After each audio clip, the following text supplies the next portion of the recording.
When Maya Rodriguez knocked on a stranger's door at 2 a.m. with a broken down car and a dying phone, she had no idea she was about to step into the world of Lorenzo Salvatore, a man whose empire was built on blood, secrets, and her father's betrayal. What starts as a desperate plea for help becomes a dangerous trap when she discovers the debt she never knew she owed. One knock, one night, one choice that changes everything. If you're hooked already, stay with me until the end. Hit that like button and comment what city you're watching from so I can see how far Maya's story travels. Now, let's begin.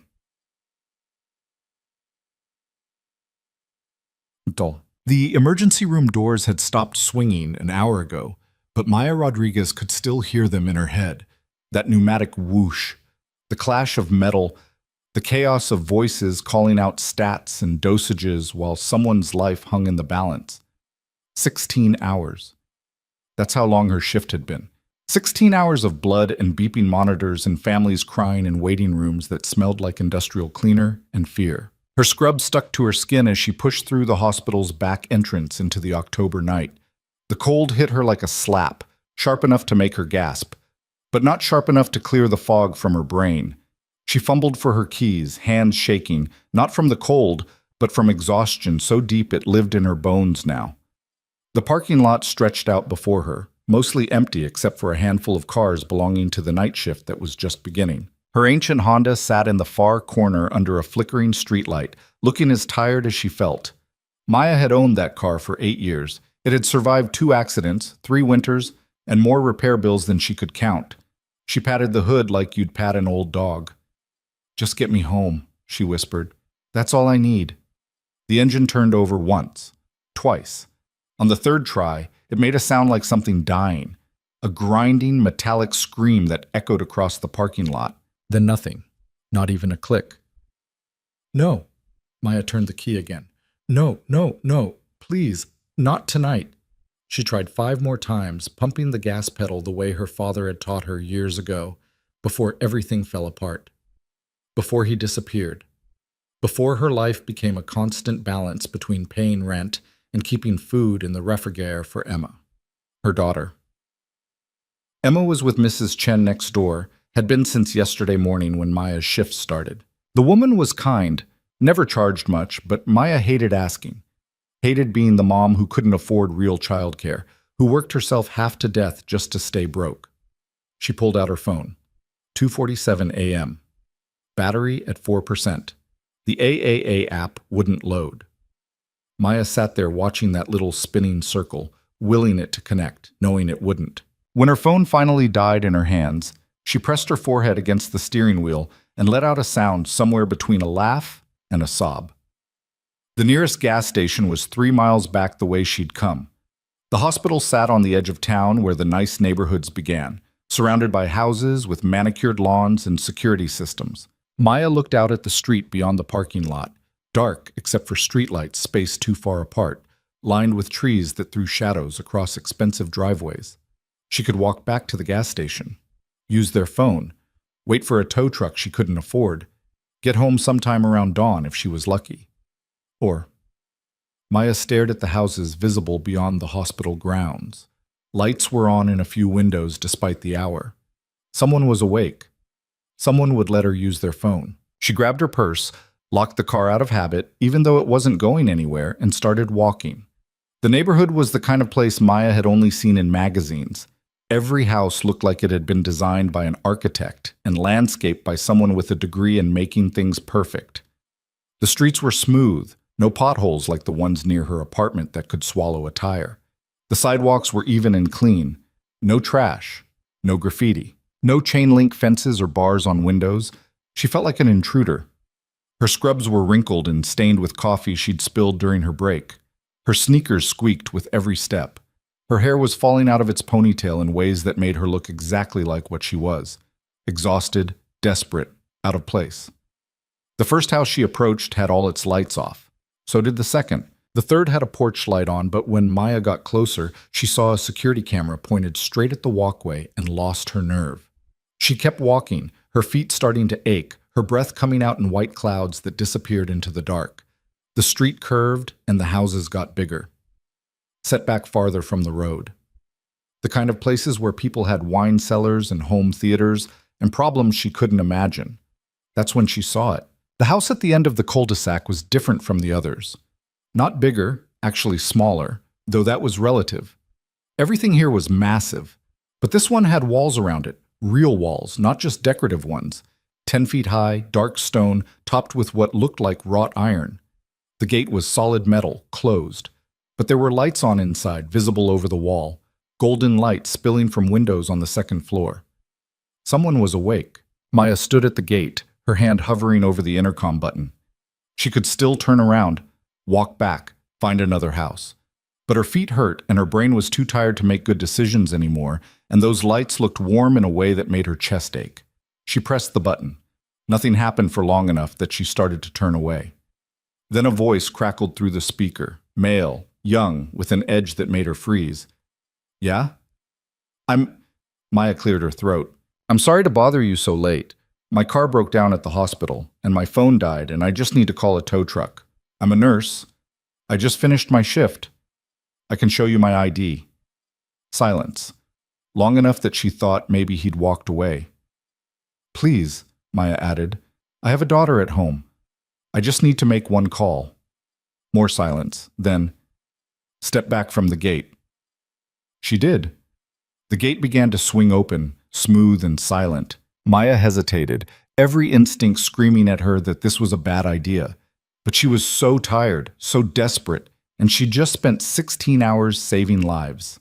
Surely the universe owed her one small favor. The driveway was longer than it looked from the street, curving through landscaped grounds that belonged in a magazine. The house itself was modern, all clean lines and big windows, smaller than its neighbors but more intimidating somehow, like it was designed not to impress but to warn. The front door opened before she reached it. The man standing there wasn't what she expected. Young, maybe late 20s, wearing expensive clothes that fit too well to be off the rack, dark hair, darker eyes, a face that would have been handsome if it wasn't so hard. He looked her up and down with an expression she couldn't read. "Thanks," Maya said.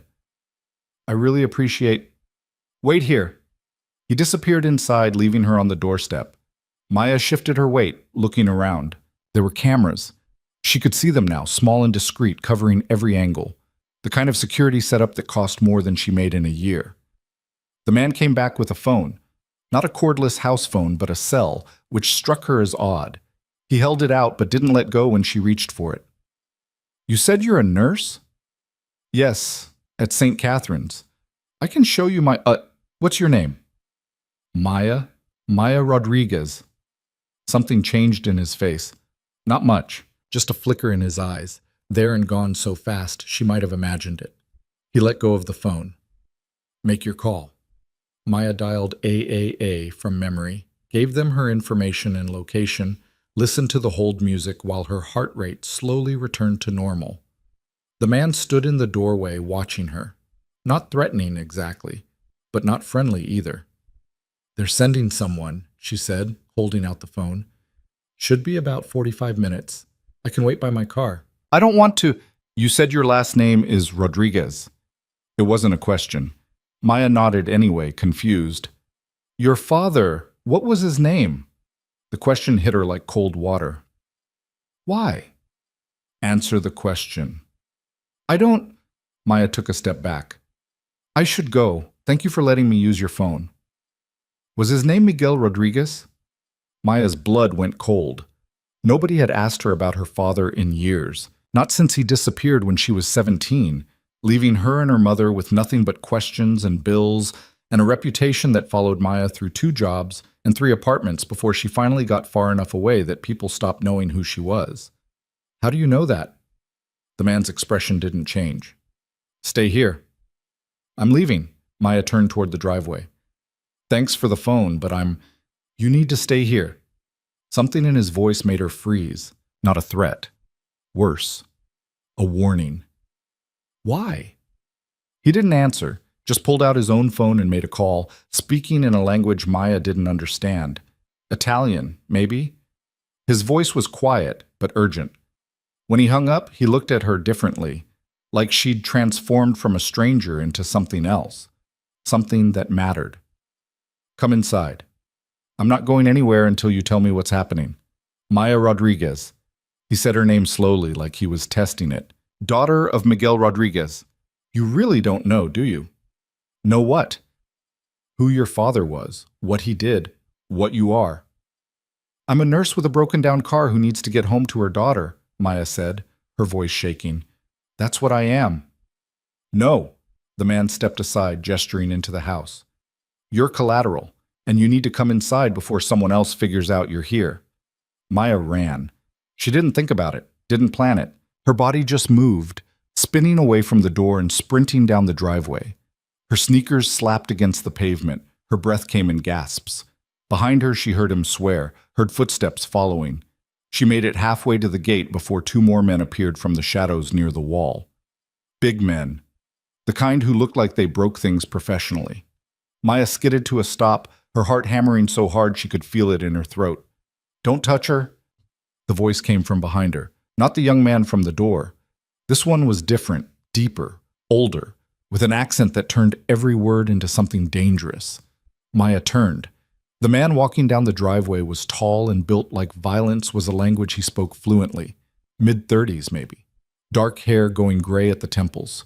Wearing a suit that probably cost more than her car was worth when it was new. But it was his eyes that stopped her breath, cold and calculating.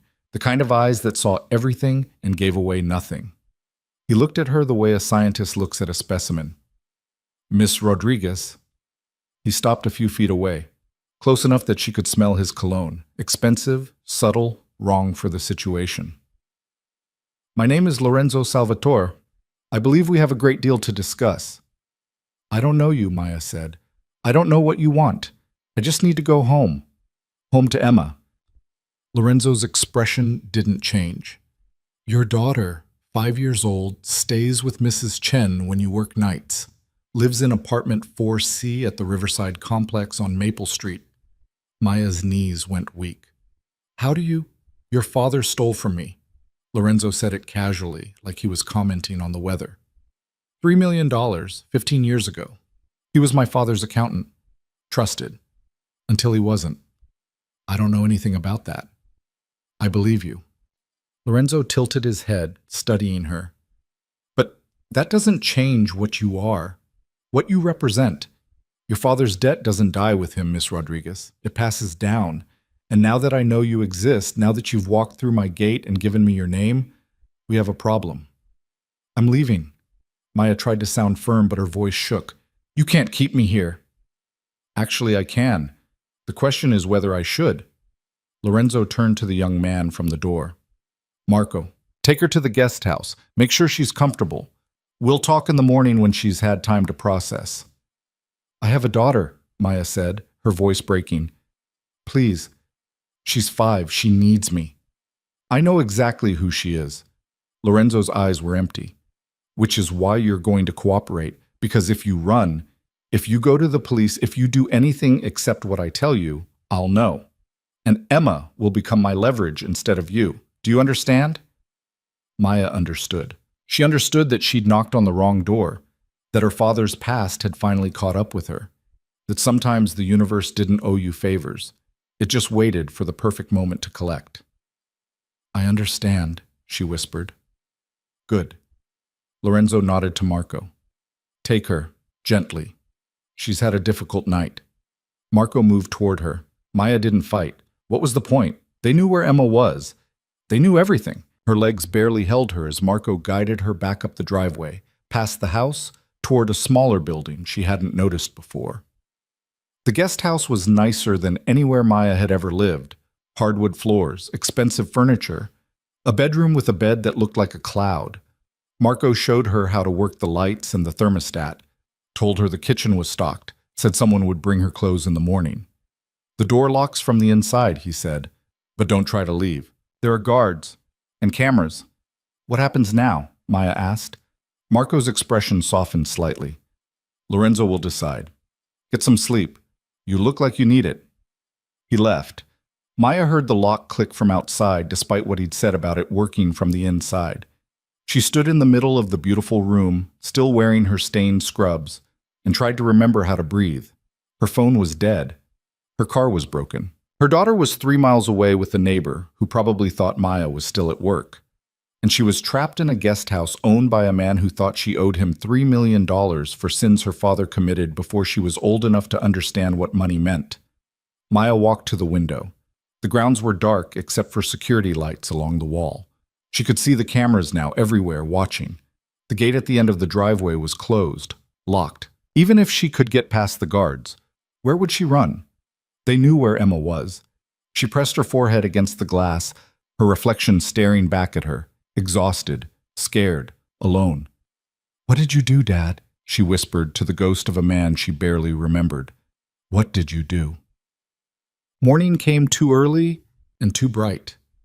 Maya woke to sunlight streaming through curtains she didn't remember closing, disoriented and aching. For a moment she thought maybe it had all been a nightmare. Then she saw her scrubs folded on a chair she didn't own, in a room she'd never seen before, and reality crashed back. Someone had been in here while she slept. The thought made her skin crawl. There were clothes laid out on the dresser, jeans, a sweater, underwear still in the package, all in her size. Maya changed mechanically, her mind working through scenarios and finding no good answers. Every option led back to Emma. As long as they had that leverage, she was trapped. A knock on the door made her jump. "Miss Rodriguez?" A woman's voice, older, with an accent Maya couldn't place. "I've brought breakfast." The door opened before Maya could respond. The woman who entered was short and round, maybe 60, wearing an apron and carrying a tray that smelled like coffee and something baked. She set it on the table by the window, smiled at Maya like this was all perfectly normal. "Mr. Salvatore says to eat. He'll see you in an hour." "I need to call my daughter," Maya said. "Please, she must be so scared." "Mr. Salvatore will explain everything." The woman's smile didn't waver. "Eat. You'll feel better." She left. Maya stared at the food, eggs, toast, fruit, coffee in a real ceramic mug. Her stomach growled despite everything. She couldn't remember the last time she'd eaten. The hospital cafeteria, maybe. 16 hours ago. She ate. Hated herself for eating, but she ate. Exactly 1 hour later, Marco appeared. "He's ready for you." Maya followed him back to the main house, through a side entrance she hadn't seen in the dark. The interior was like the outside, modern, expensive, cold. Everything looked like it belonged in a museum. Nothing looked lived in. Lorenzo's office was on the second floor, all windows and dark wood and leather furniture that probably cost more than her college education. He sat behind a desk that looked carved from a single piece of stone, reading something on a tablet. He didn't look up when she entered. "Sit." Maya sat. Marco left, closing the door behind him. "Your daughter is fine," Lorenzo said, still not looking at her. "I called Mrs. Chen this morning. Told her you had a family emergency out of town, that you'd be gone a few days. Paid her for the week. Emma thinks you're helping a sick relative." "You had no right." "I had every right." Lorenzo set down the tablet and finally looked at her. In daylight, he was even more intimidating. "Your father stole $3 million from my family. He destroyed evidence, manipulated accounts, and disappeared before my father could make an example of him. Do you know what my father did to people who stole from him, Miss Rodriguez?" Maya shook her head. "He made them understand the cost of betrayal, usually by taking something they loved, a finger, an eye, a child." Lorenzo's voice was flat. "My father was not a good man, but he was consistent, fair in his own way. If someone owed him money, he collected. If they couldn't pay, he took equivalent value." "I can't give you $3 million, Maya said. "I work as a nurse. I live paycheck to paycheck. Even if I wanted to pay my father's debt, I couldn't." "I know." Lorenzo leaned back in his chair. "I've had people looking into you since Marco called me last night. Single mother, no savings. Student loans you'll be paying until you're 50. You wear the same scrubs rotation every week. You haven't bought new shoes in 2 years. Your car is worth maybe $500 if someone was feeling generous." The casual invasion of her privacy made Maya's skin crawl. "Then let me go. I can't give you what I don't have." "No, but you can give me something else." "I'm not—" Maya stood up. "If you think I'm going to, sit down." Lorenzo didn't raise his voice, but something in his tone made her legs give out. I don't want sex, Miss Rodriguez. I want compliance. What does that mean? It means you stay here. You do what I tell you. You become visible in ways that matter. Lorenzo picked up his tablet again, swiped through something. My world has rules. Debts must be paid. But the payment doesn't have to be money. Your father took from me. Now I take from him. You're Miguel Rodriguez's daughter, living under my roof, under my control. That sends a message. I'm not a message, Maya said. I'm a person. You're collateral. The sooner you accept that, the easier this will be. Lorenzo's eyes were empty. You'll live here, comfortably. You'll attend certain events with me. You'll be seen. People will know that Lorenzo Salvatore doesn't forgive debts, doesn't forget betrayals. And when enough time has passed, when the message is clear, you'll be free to go. How long? As long as it takes. My daughter will be fine. Better than fine. I'll make sure she has everything she needs. Better schools, better childcare. Mrs. Chen will be paid well to care for her when you can't. Lorenzo set down the tablet. This isn't a negotiation, Miss Rodriguez. This is me explaining your new reality. You can accept it gracefully or you can fight. Either way, the outcome is the same. Maya felt tears burning behind her eyes but refused to let them fall. You're a monster. Yes, Lorenzo said simply. I am. But I'm a monster who keeps his word. Do what I ask, 'cause no trouble, and your daughter will never know you were anything but a good mother who worked hard to give her a better life. Refuse, and I'll make sure Emma learns exactly who her grandfather was, what blood runs in her veins, how her mother tried to run from debts that can never be escaped.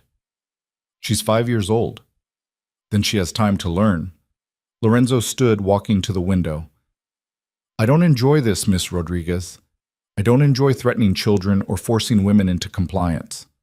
But I live in a world built on reputation. If word gets out that Miguel Rodriguez's daughter walked away from his debt, every two-bit criminal from here to Miami will think they can do the same. I can't allow that. So I'm an example. You're a reminder that debts are paid, always. Lorenzo turned back to face her. Make your choice, Miss Rodriguez. The easy way or the hard way. But choose quickly. I have a business to run and you're taking up time I don't have. Maya thought about Emma, about her daughter's smile, her laugh, the way she said mommy, like it was the best word in the world. She thought about the life she'd fought to build from nothing, the years of school and work and sacrifice to become someone her daughter could be proud of. And she thought about her father, the man who'd disappeared without explanation, leaving her to clean up messes she didn't make. The easy way, she whispered. Smart. Lorenzo nodded. Marco will show you to your room. The real one, not the guest house. You'll need appropriate clothes. Someone will take you shopping this afternoon. Tomorrow night, there's a fundraiser. You'll attend with me. As what? As exactly what you are. A woman who owes me everything and understands the cost of her father's betrayal. Lorenzo sat back down, dismissing her. That will be all. Maya stood on shaking legs, walked to the door. Her hand was on the knob when Lorenzo spoke again. Miss Rodriguez? She didn't turn around. Welcome to the family. The room Marco led her to was on the 3rd floor, corner position with windows facing both the gardens and the street beyond the wall. It was twice the size of her apartment, decorated in shades of cream and gray that probably had fancy names like Morning Dove or Seafoam. The bed was enormous. The closet was empty except for hangers that looked like they cost more than her weekly grocery budget. Someone will be up with your things, Marco said. What few things you have anyway. Maya turned on him. You went to my apartment? We needed to know who you were, what you had, whether you were a threat. Marco leaned against the doorframe, studying her. You really didn't know about your father, did you? What he did? He left when I was 17. Never said why. Never came back. Maya crossed her arms. My mom died thinking he abandoned us because we weren't good enough. Maybe that was easier than the truth. What truth? That he was a thief? That he worked for people like you? Maya's voice cracked. I spent years trying to be nothing like him, working my way through nursing school, proving I could be better. And now I'm here anyway, paying for something I didn't do. Marco's expression softened slightly. Lorenzo's not as bad as he seems. He threatened my daughter. He protected her. There's a difference. Marco straightened. Look, I know this is hell for you, but you walked into the wrong house at the wrong time and gave the wrong name. What did you expect him to do? Just let you leave? Yes, Maya said. Normal people would have just let me use the phone and sent me on my way. We're not normal people. Marco pulled out his phone, showed her a photo. This is my sister, 15 years old, straight-A student, wants to be a doctor. You know where she is right now? In a safe house 3 states away because someone my father owed money to decided the best way to collect was through her. Lorenzo found out, handled it, made sure she was protected. That's what he does. He keeps the rules, debts get paid, threats get neutralized. The system works because everyone knows the consequences. I'm not a threat, Maya said quietly. I'm just tired. Then rest. The shopping trip is at 2. Try to eat something before then. You look like you're gonna fall over. He left. Maya stood in the middle of the expensive room and tried to remember how to be a person instead of collateral. Her phone was on the nightstand, fully charged. Someone had brought it from her car. She grabbed it, hands shaking, and called Mrs. Chen. Maya! The older woman's voice was warm, concerned. Are you okay? That man who called said you had a family emergency. I'm fine. How's Emma? She's perfect. We made cookies this morning. She's watching cartoons now. Mrs. Chen paused. How long will you be gone? I don't know. A few days, maybe. Maya closed her eyes. Can I talk to her? Of course. Hold on. There was rustling, then Emma's voice, bright and young and perfect, nearly broke Maya's heart. Mommy! Hey, baby, how are you? I'm good. Mrs. Chen makes the best cookies, better than yours. Emma giggled. Don't be mad. I'm not mad. Maya's throat was tight. I miss you so much. When are you coming home? Soon, I promise. Are you being good? Yes. Mrs. Chen says I'm an angel. More giggling. That's not true, right? Angels don't exist. You're my angel, Maya said. I love you, Emma. So much. Love you too, Mommy. Bye. The phone went back to Mrs. Chen. Maya could hear the TV in the background. Some cartoon about talking animals. Normal. Safe. Everything she'd worked for. She's fine, Maya, Mrs. Chen said gently. Take care of your family. We'll be here when you get back. Maya hung up and let herself cry for exactly 5 minutes. Then she washed her face, straightened her shoulders, and tried to figure out how to survive this. The shopping trip turned out to be less trip and more invasion. A woman named Sophia appeared at 2 o'clock sharp, tall, elegant, wearing clothes that whispered money instead of shouting it. She looked Maya up and down with the kind of professional assessment that made Maya feel like livestock. You're smaller than I thought, Sophia said. That's good. Easier to fit. Fit for what? For tomorrow night, the fundraiser. Sophia gestured for Maya to follow. Mr. Salvatore has a reputation to maintain. You'll need to look the part. They didn't go to a mall. Instead, a black SUV drove them to a boutique in a part of town Maya had only seen from the highway. The kind of place that didn't have price tags because if you had to ask, you couldn't afford it. The owner greeted Sophia by name, shot Maya a curious look, and immediately began pulling dresses from racks. She needs a full wardrobe, Sophia said. Day clothes, evening wear, shoes, accessories, understated but quality, nothing flashy. She's not arm candy, she's a statement. What kind of statement? The owner asked. That Lorenzo Salvatore takes what he's owed and keeps it. They talked about Maya like she wasn't there, discussed her coloring, her build, what styles would work with her hair. Maya stood in the middle of the boutique feeling like a doll being dressed for someone else's game. Try this. The owner handed her a dress, midnight blue, simple lines, probably cost more than her monthly rent. Maya went into the fitting room because what else could she do? The dress fit perfectly. Made her look like someone she wasn't.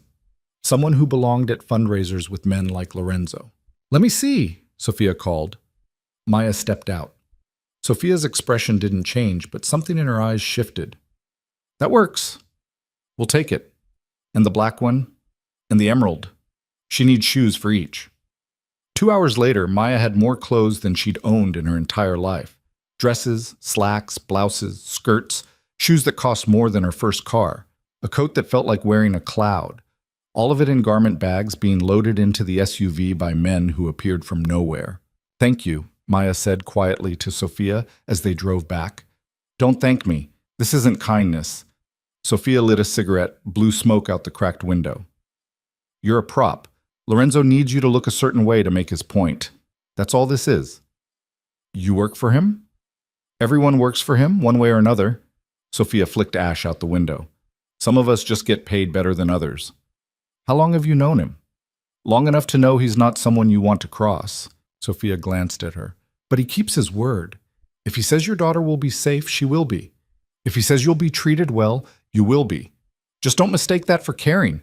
Lorenzo Salvatore doesn't care about people. He cares about order." Back at the house, Maya hung the new clothes in the empty closet and felt like she was preparing for a funeral. Her funeral, maybe. The death of the person she'd been trying to be. Dinner was brought to her room on a tray. She ate alone, watching the sun set over the gardens, wondering how her life had become this. Night came. The house got quiet. Maya lay in the expensive bed and stared at the ceiling, unable to sleep despite exhaustion that lived in her bones. Every time she closed her eyes, she saw Lorenzo's empty expression when he threatened Emma, heard his voice explaining how she was nothing but a message. Somewhere around midnight, she gave up on sleep and went exploring. The house was dark except for security lights along the hallways. Maya moved quietly, not sure what she was looking for. Maybe just proof that this was real, that she wasn't dreaming. She found the library on the second floor, floor-to-ceiling shelves filled with books that looked like they'd never been read. A desk by the window. Chairs arranged around a fireplace that probably worked at the touch of a button. "Can't sleep?" Maya spun around. Lorenzo stood in the doorway, wearing different clothes than earlier. Dark pants, a white shirt with the sleeves rolled up. He looked tired. More human, somehow. "I didn't mean to intrude," Maya said. "It's your house now. For a while, anyway." Lorenzo walked to the bar in the corner, poured 2 glasses of something amber. He held one out to her. "Drink?" "I don't drink." "Tonight you do." He set the glass on the table beside her. "You look like you need it." Maya stared at the glass. "Is this the part where you poison me? If I wanted you dead, you'd be dead." Lorenzo sat in one of the chairs, sipped his own drink. "This is the part where I explain the rules so tomorrow doesn't become a disaster." "I thought you already explained them. I'm collateral. A message. Property." "Your insurance," Lorenzo corrected. "There's a difference. Tomorrow night people will see you with me. They'll know who you are, whose daughter you are. They'll understand that I don't forgive debts, but they'll also see how I treat you. With respect, care even. That sends a different message." "What message?" "That I'm civilized, that I follow the old rules, not the new ones." Lorenzo swirled his drink. "My father would have killed you, cut off your fingers and mailed them to addresses where your father might see. Made an example that ended in blood. I don't work that way." "How generous," Maya said bitterly. "It is, actually, in this world." Lorenzo looked at her over the rim of his glass. "You think I'm a monster. You're right. But I'm a monster with rules. I don't hurt children. I don't rape. I don't kill unless there's no other option. That might not sound like much to you, but in my world, it's everything." Maya picked up the glass, took a small sip. The liquor burned going down, but warmed her chest. "Why are you telling me this?" "Because tomorrow you'll meet people who aren't like me. People who'd see you as an opportunity. Fresh meat. Someone they could use against me." Lorenzo's eyes were hard. "You need to understand what you're walking into. These aren't charity galas with nice people writing checks. These are wolves pretending to be civilized for a few hours. And you'll be standing next to me, representing something they all understand." "Debt," Maya whispered. "Consequence." Lorenzo finished his drink, set down the glass. "Your father didn't just steal money, Miss Rodriguez. He stole trust, reputation. He made my father look weak. Do you know what happens to weak men in my world?" Maya shook her head.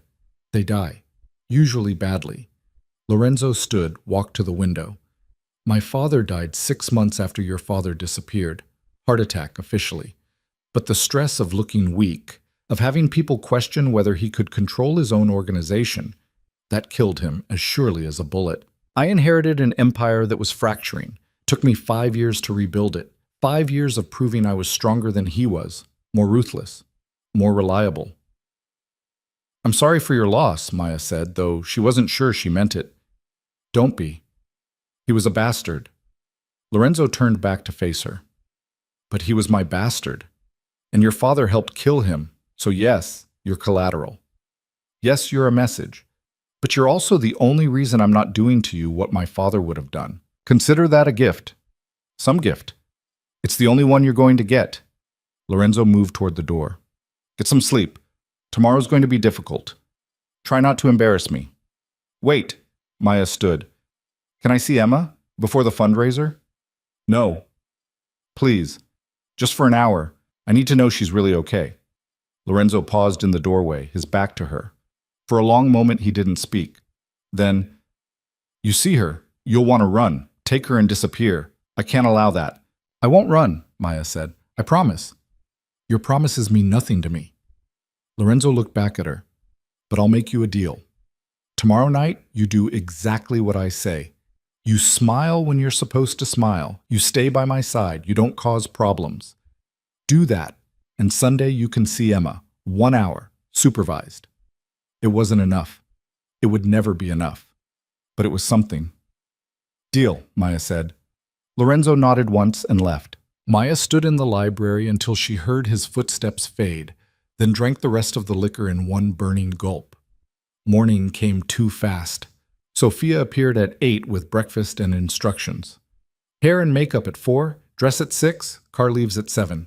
She set the tray down, handed Maya a small box. Wear these tonight. Inside were earrings, diamonds, real ones, worth more than Maya made in 6 months.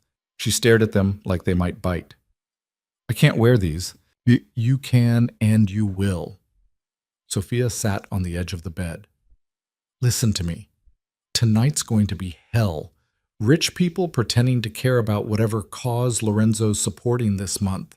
Everyone will be watching you, judging, trying to figure out who you are and what you mean. Your job is to be invisible, except when you're not. That makes no sense. It means you stand next to Lorenzo, you look beautiful, you don't speak unless spoken to, and when you do speak, you're polite and forgettable. You're decoration with a purpose, a reminder, nothing more. I'm a person, Maya said quietly. Not tonight, you're not. Tonight, you're whatever Lorenzo needs you to be. Sophia stood. I know that's hard to hear, but it's the truth. Accept it now or spend the night miserable. Your choice. She left. Maya ate breakfast without tasting it, showered in the marble bathroom, and tried to remember who she'd been 3 days ago. A nurse, a mother, someone who saved lives and came home tired but satisfied. That person felt like a stranger now. The afternoon crawled by. At 4, a team appeared. Makeup artist, hairstylist. Someone whose entire job seemed to be making sure Maya's nails looked perfect. They worked on her like she was a canvas, transforming her into someone else, someone glossy and polished and expensive looking. At 6, Sophia helped her into the midnight blue dress. It fit like it had been made for her, probably had been, based on how quickly the boutique had done alterations. The shoes were torture devices disguised as fashion. The earrings caught the light every time she moved. You look perfect, Sophia said, circling her. Exactly right. Not too flashy, not too plain. You look like you belong. Maya stared at her reflection and saw a stranger. At 7, Marco knocked on the door. Car's ready. The SUV was waiting in the circular driveway. Lorenzo stood beside it, wearing a tuxedo that probably cost more than her nursing degree. He looked at Maya for a long moment, expression unreadable. You clean up well, he said finally. Thanks. I think. He opened the door for her. Maya climbed in, the dress rustling around her legs. Lorenzo slid in beside her, close enough that she could smell his cologne. The driver pulled away from the house, heading toward downtown. Remember what I said, Lorenzo told her. Stay close. Don't wander. If someone asks about your father, you don't know anything. You're just someone I'm seeing. Nothing serious. Understand? I understand that I'm a prop. You're a statement. Lorenzo adjusted his cufflinks. There's a difference. The fundraiser was at the city's most expensive hotel, in a ballroom that looked like something from a movie. Chandeliers dripped crystal. The floors were marble. Everything gleamed. People in tuxedos and gowns clustered in groups, holding champagne flutes, laughing at jokes that probably weren't funny. Lorenzo's hand settled on Maya's lower back as they entered, possessive, claiming. She fought the urge to pull away. "Smile," he murmured. "You're supposed to be enjoying yourself." Maya smiled. It felt like her face might crack. They moved through the crowd slowly. People approached Lorenzo with the kind of deference that made Maya's skin crawl.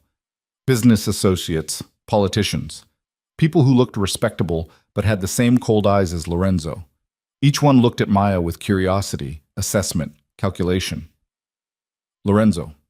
A man appeared in front of them, older, silver-haired, wearing a smile that didn't reach his eyes. "Good to see you. And who's this lovely creature?" "Maya Rodriguez," Lorenzo said casually. "Maya, this is Senator Whitmore." The senator's expression flickered, just for a second, but Maya saw it. Recognition, surprise, something darker. "Rodriguez," the senator repeated. "Any relation to Miguel Rodriguez?" "My father," Maya said, keeping her voice steady. "Interesting." The senator's smile widened. "Very interesting. I didn't realize he had family still in the area." "He didn't," Lorenzo said smoothly. "Maya and I reconnected recently. Small world." The lie was so smooth, so casual, that Maya almost believed it herself. The senator nodded, looked between them, and something passed across his face that made Maya's stomach turn. "Of course. Well, enjoy the evening." He moved away, already pulling out his phone. "That was a mistake," Maya whispered. "He knows." "He's supposed to know." Lorenzo guided her toward the bar. "By tomorrow morning, everyone will know. That's the point." They got drinks. Champagne for Maya, scotch for Lorenzo. She held the glass like a shield, sipping slowly, trying to look like she belonged. People kept approaching. Each conversation was a variation of the same theme. Polite greetings, subtle questions, eyes that saw too much. Halfway through the night, Maya excused herself to find the bathroom. Lorenzo tensed. "I'll be right back," she promised. "Marco will go with you." "I don't need an escort to pee." "Yes, you do." Lorenzo nodded to Marco, who appeared from somewhere in the crowd. "Stay with her." The bathroom was on the second floor, marble and mirrors and luxury soaps. Maya locked herself in a stall and tried to breathe. Her feet hurt. Her face hurt from smiling. Everything hurt. When she came out, a woman was washing her hands at the sink, older, maybe 50, wearing emeralds that probably cost more than Maya's life. She looked at Maya in the mirror, smiled. "You must be her," the woman said. "Miguel's daughter." Maya's blood went cold. It's all over the room. Lorenzo Salvatore showing up with Miguel Rodriguez's daughter on his arm, making a statement. The woman dried her hands, turned to face Maya directly. "Do you know what your father did?" "I know he stole money." "He did more than that, honey. He stole evidence. Files that could have brought down half the families in this city. Then he disappeared, left everyone wondering what he'd done with it, whether he'd made copies, whether someday it would all come out." The woman stepped closer. "People have been looking for those files for 15 years, looking for your father. And now here you are." "I don't have any files," Maya said. "I don't know anything." "Maybe. Maybe not." The woman smiled. "But Lorenzo's smart. He knows that even if you don't have the files, your existence is valuable. A reminder that debts don't disappear. That consequences are real." She headed for the door, paused. "Be careful, honey. You're playing a game you don't understand with people who've been playing it their whole lives." She left. Maya stood in the bathroom, shaking, until Marco knocked on the door. "You okay in there?" "Fine," Maya called. "Just a minute." She splashed cold water on her face, fixed her makeup, and tried to remember how to pretend everything was fine. The rest of the night blurred together, more conversations, more eyes watching her, a dinner she couldn't taste. Lorenzo's hand on her back, her elbow, claiming her in ways that made her feel like property. Finally, mercifully, it ended.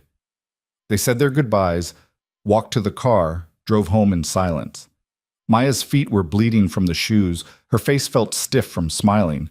She was so tired she could barely think. "You did well," Lorenzo said as they pulled up to the house. "I survived. That's not the same thing." In my world, it is. He got out, came around to open her door. Sunday. 1 hour with Emma. You earned it. Maya climbed out, every muscle aching. Thank you. Don't thank me yet. The hard part's just beginning. He walked her to the door, disappeared into his office. Maya climbed the stairs to her room, stripped off the dress, threw the torture device shoes across the room. She stood in the shower until the hot water ran cold, trying to wash off the feeling of being displayed like merchandise. When she finally crawled into bed, her phone buzzed. A text from an unknown number. Your father died protecting those files. Don't let his sacrifice be for nothing. Maya stared at the message until her eyes blurred. Then she deleted it, turned off her phone, and tried to sleep. But sleep wouldn't come, because now she knew. This wasn't just about her father's debt.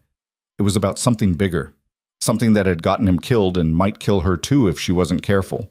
And somewhere in this house, Lorenzo Salvatore knew exactly what that was. Sunday morning arrived with rain hammering against the windows and Maya's heart hammering against her ribs. Today she'd see Emma. 1 hour. Supervised. It wasn't enough, but it was everything.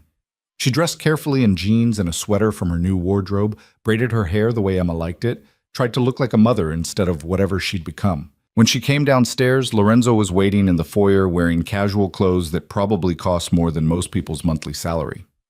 Ready? He asked. You're coming? I'm always coming. That's what supervised means. Lorenzo opened the door. Marco's driving. We'll pick up Emma from Mrs. Chen's, take her to the park, 1 hour, then back. The drive to her apartment felt surreal. Maya watched familiar streets pass by the window, places she'd lived her whole life, now seen from inside a luxury SUV with armed guards and a crime boss sitting beside her. When they pulled up outside the Riverside complex, she felt like she was visiting her own past. Mrs. Chen answered the door with Emma bouncing beside her, already wearing her coat. Mommy! Emma launched herself at Maya, who caught her and held on too tight, breathing in the smell of strawberry shampoo and childhood. Hey, baby, I missed you so much. I missed you more. Emma pulled back, grinning. Then she saw Lorenzo standing behind Maya. Her smile faltered. Who's that? This is Mr. Salvatore, Maya said carefully. He's a friend. He's going to come to the park with us. Why? Because I asked him to. Maya set Emma down, took her hand. Is that okay? Emma studied Lorenzo with the brutal honesty of 5-year-olds. You're really tall. You're really observant, Lorenzo said. Something in his voice was different, softer. What's observant mean? It means you notice things. Oh. Emma seemed satisfied with this. Can we go now? I want to swing. The park was mostly empty because of the rain, just a few dedicated parents with kids who didn't care about getting wet. Marco stayed by the car, watching. Lorenzo followed Maya and Emma to the playground, keeping his distance, but always present. Emma ran straight for the swings. Maya pushed her, listening to her daughter's laughter, trying to memorize every second. This was real. This was what mattered. Everything else was just noise. Higher, Mommy, higher! Maya pushed harder. Emma squealed with delight, her feet reaching for the gray sky.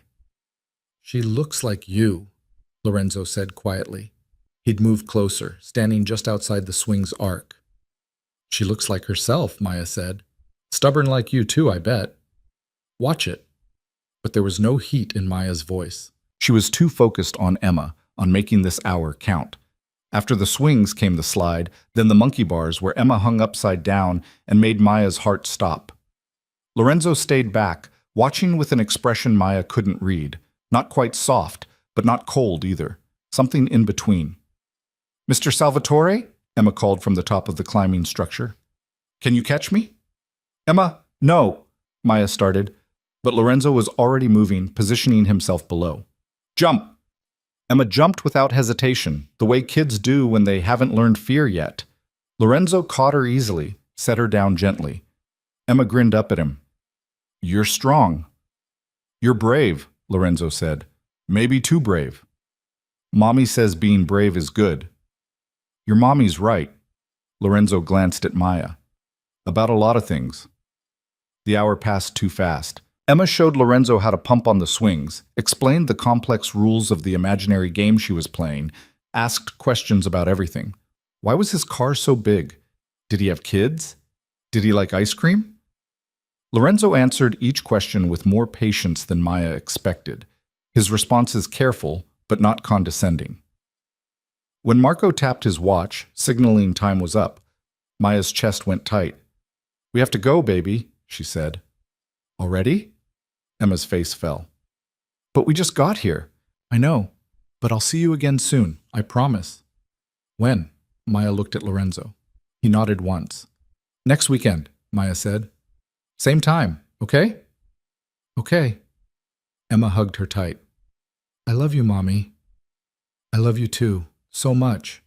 Maya held on until Emma squirmed free, running back to climb one more thing before they left. Lorenzo moved closer, his voice low. "She's a good kid." "She's everything," Maya said. "I know." Something crossed his face. "That's why this works. You understand what's at stake." The drive back to Mrs. Chen's was quiet. Emma chattered about the park, about the cookies she and Mrs. Chen had made, about a cartoon she'd watched, normal kid stuff that felt like a gift. When they arrived, Emma hugged Maya one more time. "Bye, Mommy. Bye, Mr. Salvatore." "Bye, Emma," Lorenzo said. Mrs. Chen appeared in the doorway, took Emma's hand. She looked at Maya with concern that made Maya want to cry. "You okay, honey?" Mrs. Chen asked quietly. "I'm fine, just busy with family stuff." "You look tired." "I am tired, but it's okay." Maya forced a smile. "Thank you for watching her." "Any time, you know that." The drive back to Lorenzo's house was silent. Maya stared out the window, trying not to think about how Emma had looked so happy, so normal, while Maya's life was anything but. "You're quiet," Lorenzo said. "What do you want me to say?" "Nothing, just observing." He paused. "She really doesn't know, does she, about any of this?" "No, and she never will if I can help it." "Good." Lorenzo looked out his own window. Kids should get to be kids for as long as possible. There was something in his voice that made Maya look at him. "You sound like you're speaking from experience." "I am." Lorenzo's jaw tightened. "I was 8 when my father explained what he did for a living. 9 when I saw my first consequence. By 12, I understood that our family existed because other people were afraid of us. There's no going back from that knowledge. No unlearning what fear looks like on someone's face when they realize who you are." "Is that why you do this?" Maya asked. "Keep the family business going because you can't unlearn it?" "I do it because it's what I know. What I'm good at." Lorenzo's expression was hard again. "And because someone has to maintain order. Without rules, without consequences, everything falls apart. You saw that last night. All those people at the fundraiser playing nice, following protocol. You think they do that because they want to? They do it because they know what happens if they don't." "Fear," Maya said. "Respect," Lorenzo corrected. "There's a difference." "Is there?" He didn't answer. When they got back to the house, Lorenzo disappeared into his office, and Maya retreated to her room, emotionally exhausted from an hour that should have been simple but felt like walking a tightrope. Monday brought a new routine. Maya woke early, had breakfast brought to her room, spent the morning trying to figure out what she was supposed to do with herself. She couldn't work, couldn't go home, couldn't live her actual life. She was stuck in luxury that felt like a cage. Around noon, Sophia appeared. "Lorenzo wants you to learn," she said without preamble. "Learn what?" "How to survive in this world. How to read people. How to protect yourself." Sophia gestured for Maya to follow. "Come on. First lesson starts now." They went to a different part of the house, a room Maya hadn't seen before. It looked like an office mixed with a classroom, computers, screens, showing security feeds, files stacked on tables. "This is where we plan," Sophia said. "Where we track threats, monitor associates, gather intelligence. Lorenzo runs an empire. That takes information." "Why are you showing me this?" "Because he asked me to." Sophia pulled out a chair. "Sit. We're going to talk about the people you met Friday night, what they want, who's dangerous, who's an ally." For the next 3 hours, Sophia walked Maya through a crash course in understanding Lorenzo's world. The senator they'd met was on 3 different payrolls. The woman in the bathroom worked for a rival family. The man who'd complimented Maya's dress was an FBI agent trying to infiltrate Lorenzo's organization. Everyone wants something, Sophia explained. Your job is to figure out what before they figure out how to use you to get it. I thought my job was to be decoration. That was Friday. Today's different. Sophia lit a cigarette, blew smoke toward the ceiling. You're not going away anytime soon. Lorenzo's made that clear. So either you learn to navigate this world or you drown in it. Your choice. Maya chose to learn. What else could she do? The lessons continued daily. Sophia taught her how to read body language, spot lies, identify threats. Marco taught her the security protocols, showed her where the cameras were, explained the guard rotations. Even Lorenzo got involved, spending evenings going over the organizational structure, explaining alliances and rivalries that went back generations. The Castellanos hate us because my grandfather killed theirs in a territory dispute, Lorenzo said one night over dinner. They'd started eating together, though Maya wasn't sure when that had become normal. The Russos respect us because we helped them avoid a war with the Irish 10 years ago. The blacks are neutral, but watching. Everyone's always watching. It sounds exhausting, Maya said. It is, but it's also survival. Lorenzo poured wine into her glass despite her protests. Drink. It helps. I'm not much of a drinker. You're learning to be a lot of things you weren't before. He wasn't wrong. Maya was learning to read rooms, to watch for threats, to understand the careful dance of power and violence that kept Lorenzo's world functioning. She was learning that everyone here had a role, a purpose, a reason for existing within the structure. And she was learning that Lorenzo was more than just a crime boss with empty eyes. Late one night, unable to sleep, Maya found him in the library again. He was reading actual books this time, not just files and reports. He looked up when she entered but didn't tell her to leave. What are you reading? She asked. History, specifically the fall of the Roman Empire. Lorenzo showed her the cover, trying to avoid repeating their mistakes. By running a criminal organization? By understanding that empires fall when they lose discipline. When people start thinking rules don't apply to them. He set down the book. What are you doing up? Couldn't sleep. Keep thinking about Emma. She's fine. Marco checks on her every night. Mrs. Chen doesn't know, but we have someone watching the building. Maya should have been angry about the invasion of privacy. Instead, she felt relief. Thank you. Don't thank me. It's insurance. If something happens to Emma, you become unpredictable. Can't have that. But his voice lacked conviction. You're not as cold as you pretend to be, Maya said. Yes, I am. No, you're not. Maya sat in the chair across from him. You caught Emma when she jumped. You didn't have to do that. She could have gotten hurt. Exactly. You cared about that. About her. Lorenzo's expression hardened. Don't mistake pragmatism for sentiment. Emma is leverage, that's all. That's all she was. You wouldn't check on her every night. I check on all my assets. She's 5 years old, not an asset. Well, in my world, everything's an asset. Lorenzo stood, walked to the window. You should sleep. Tomorrow we're going to another event, smaller, more dangerous. More dangerous than a room full of wolves? These wolves don't bother pretending to be civilized. Lorenzo looked back at her. Get some rest, Maya. You'll need it. The event turned out to be a private poker game in a warehouse that had been converted into something between a casino and a threat. Dim lighting, expensive furniture, armed guards at every entrance. The players were men Maya recognized from Sophia's lessons. High-level criminals pretending to be businessmen, or maybe businessmen pretending to be legitimate. The line was too blurred to tell. Lorenzo's hand stayed on Maya's back as they entered, claiming her, protecting her, both.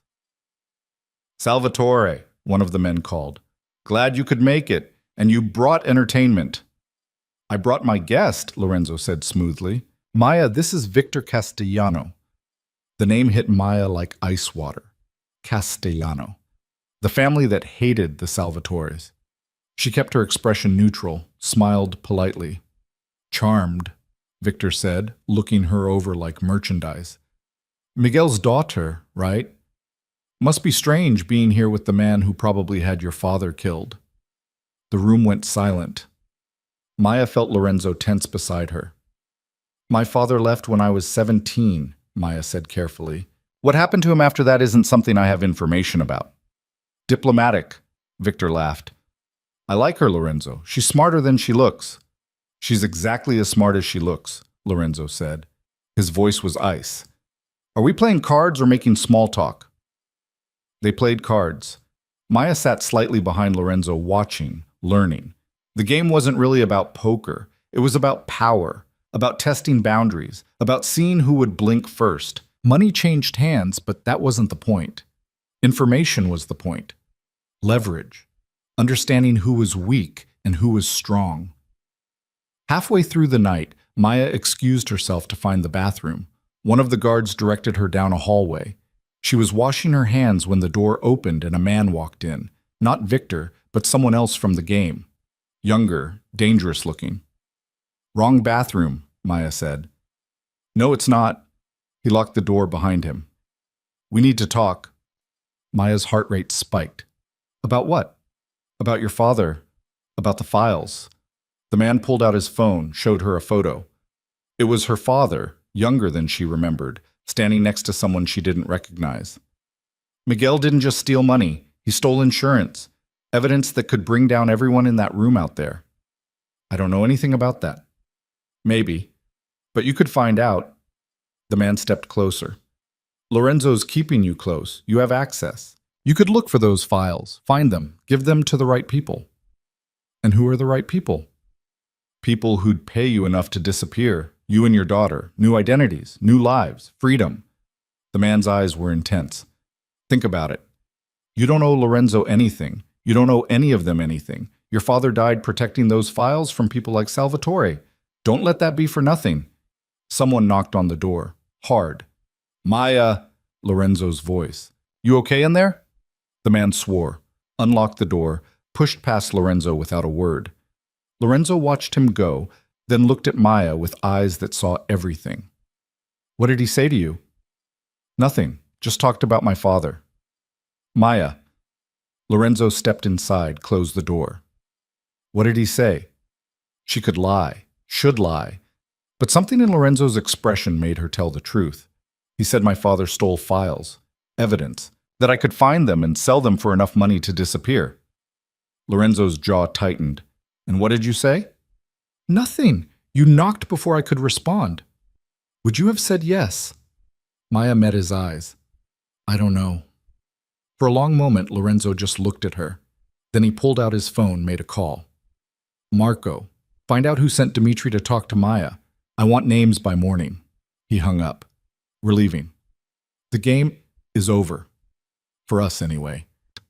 Lorenzo's hand found her back again, but this time it felt more protective than possessive. Stay close to me. Don't talk to anyone. We're walking out of here like nothing happened. They did. Maya kept her head up, her expression calm, while her heart raced. In the car, Lorenzo was silent until they were blocks away. They're going to come after you now, he said finally.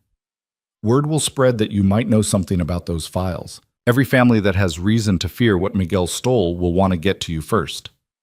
I don't know anything, Maya said. Doesn't matter. They think you might. That's enough. Lorenzo looked at her. I'm going to increase security. No more outings without full detail. No contact with anyone I haven't vetted. What about Emma? She's already protected, but I'll add more guards.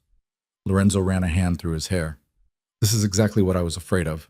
You're not just collateral anymore. You're a target. Because of my father. Because of what your father knew. Lorenzo's expression was grim. Those files he stole? They weren't just evidence of crimes. They were insurance policies. Proof that could destroy families, end empires, put half the people in that warehouse in prison for life. Miguel disappeared with them 15 years ago. Everyone assumed he was dead, the files destroyed, but if they still exist, everyone wants them, Maya finished. Everyone needs to make sure they never surface. Lorenzo looked out the window. Including me. The words hung between them. Maya understood what he wasn't saying. If those files existed, if she knew where they were, she was valuable, but also expendable. The moment she gave up that information, she had no more leverage. I really don't know where they are, she said quietly. I believe you, but I might be the only one who does. Back at the house, Lorenzo's phone started ringing. He answered, listened, his expression growing darker. When? Pause. How many? Longer pause. Get everyone to safe positions. I'll be there in 20 minutes. He hung up, looked at Maya. Stay inside. Don't leave the house for any reason. What happened? The Russos just hit one of our warehouses. 3 men dead. Lorenzo was already moving toward the door. This is retaliation for something or a test, or both. Either way, I need to handle it. Be careful, Maya said, and meant it. Lorenzo paused, looked back at her with an expression she couldn't read. Lock your door. Marco's staying here with you. He left. Maya stood in the foyer listening to cars start, engines rev, the sound of armed men mobilizing for war. This was Lorenzo's real world, not fundraisers and poker games, but violence and death and consequences measured in blood. She went upstairs, locked her door like Lorenzo had said, and tried not to think about what he was doing, where he was, whether he'd come back. Hours passed. Maya couldn't sleep. She paced the room, checked her phone obsessively, even though there was no one to call. Around 3 a.m, she heard cars returning, voices, movement below. She went to the window, saw Lorenzo getting out of an SUV. Even from a distance, she could see blood on his shirt. He was moving stiffly, like something hurt.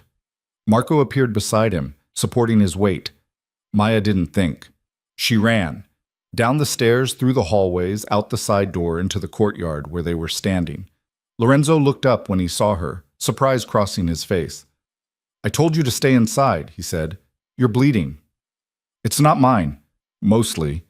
Lorenzo winced as Marco helped him toward the house. It's fine. Just need to clean up. You need a hospital. Can't go to a hospital. They ask questions. Lorenzo made it to the door, stopped, looked at her. Why do you care? Maya didn't have a good answer. 2 weeks ago, she'd thought he was a monster. Now she'd run down here because the thought of him being hurt made her chest tight. I don't know, she said honestly. Something shifted in Lorenzo's expression. Come on, you're a nurse. Maybe you can make sure I don't bleed out. In his private bathroom, Maya cleaned the wound on his side. A graze from a bullet, not deep, but painful. Lorenzo sat on the counter, shirtless, watching her work with an intensity that made her hands shake. You're good at this, he said. It's my job, was my job.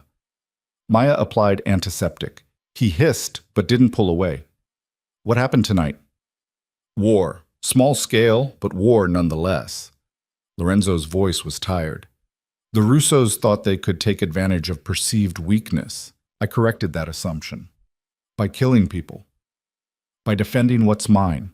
There's a difference. Maya finished bandaging the wound, stepped back. Lorenzo was still watching her with those eyes that saw too much. Thank you, he said quietly. You're welcome. Neither of them moved. The air between them felt charged, dangerous in a way that had nothing to do with bullets or blood. Maya should leave, should go back to her room, should remember that this man had threatened her daughter, trapped her, made her life into a cage. But he'd also protected Emma, taught Maya how to survive, caught her daughter when she jumped, been honest when lies would have been easier.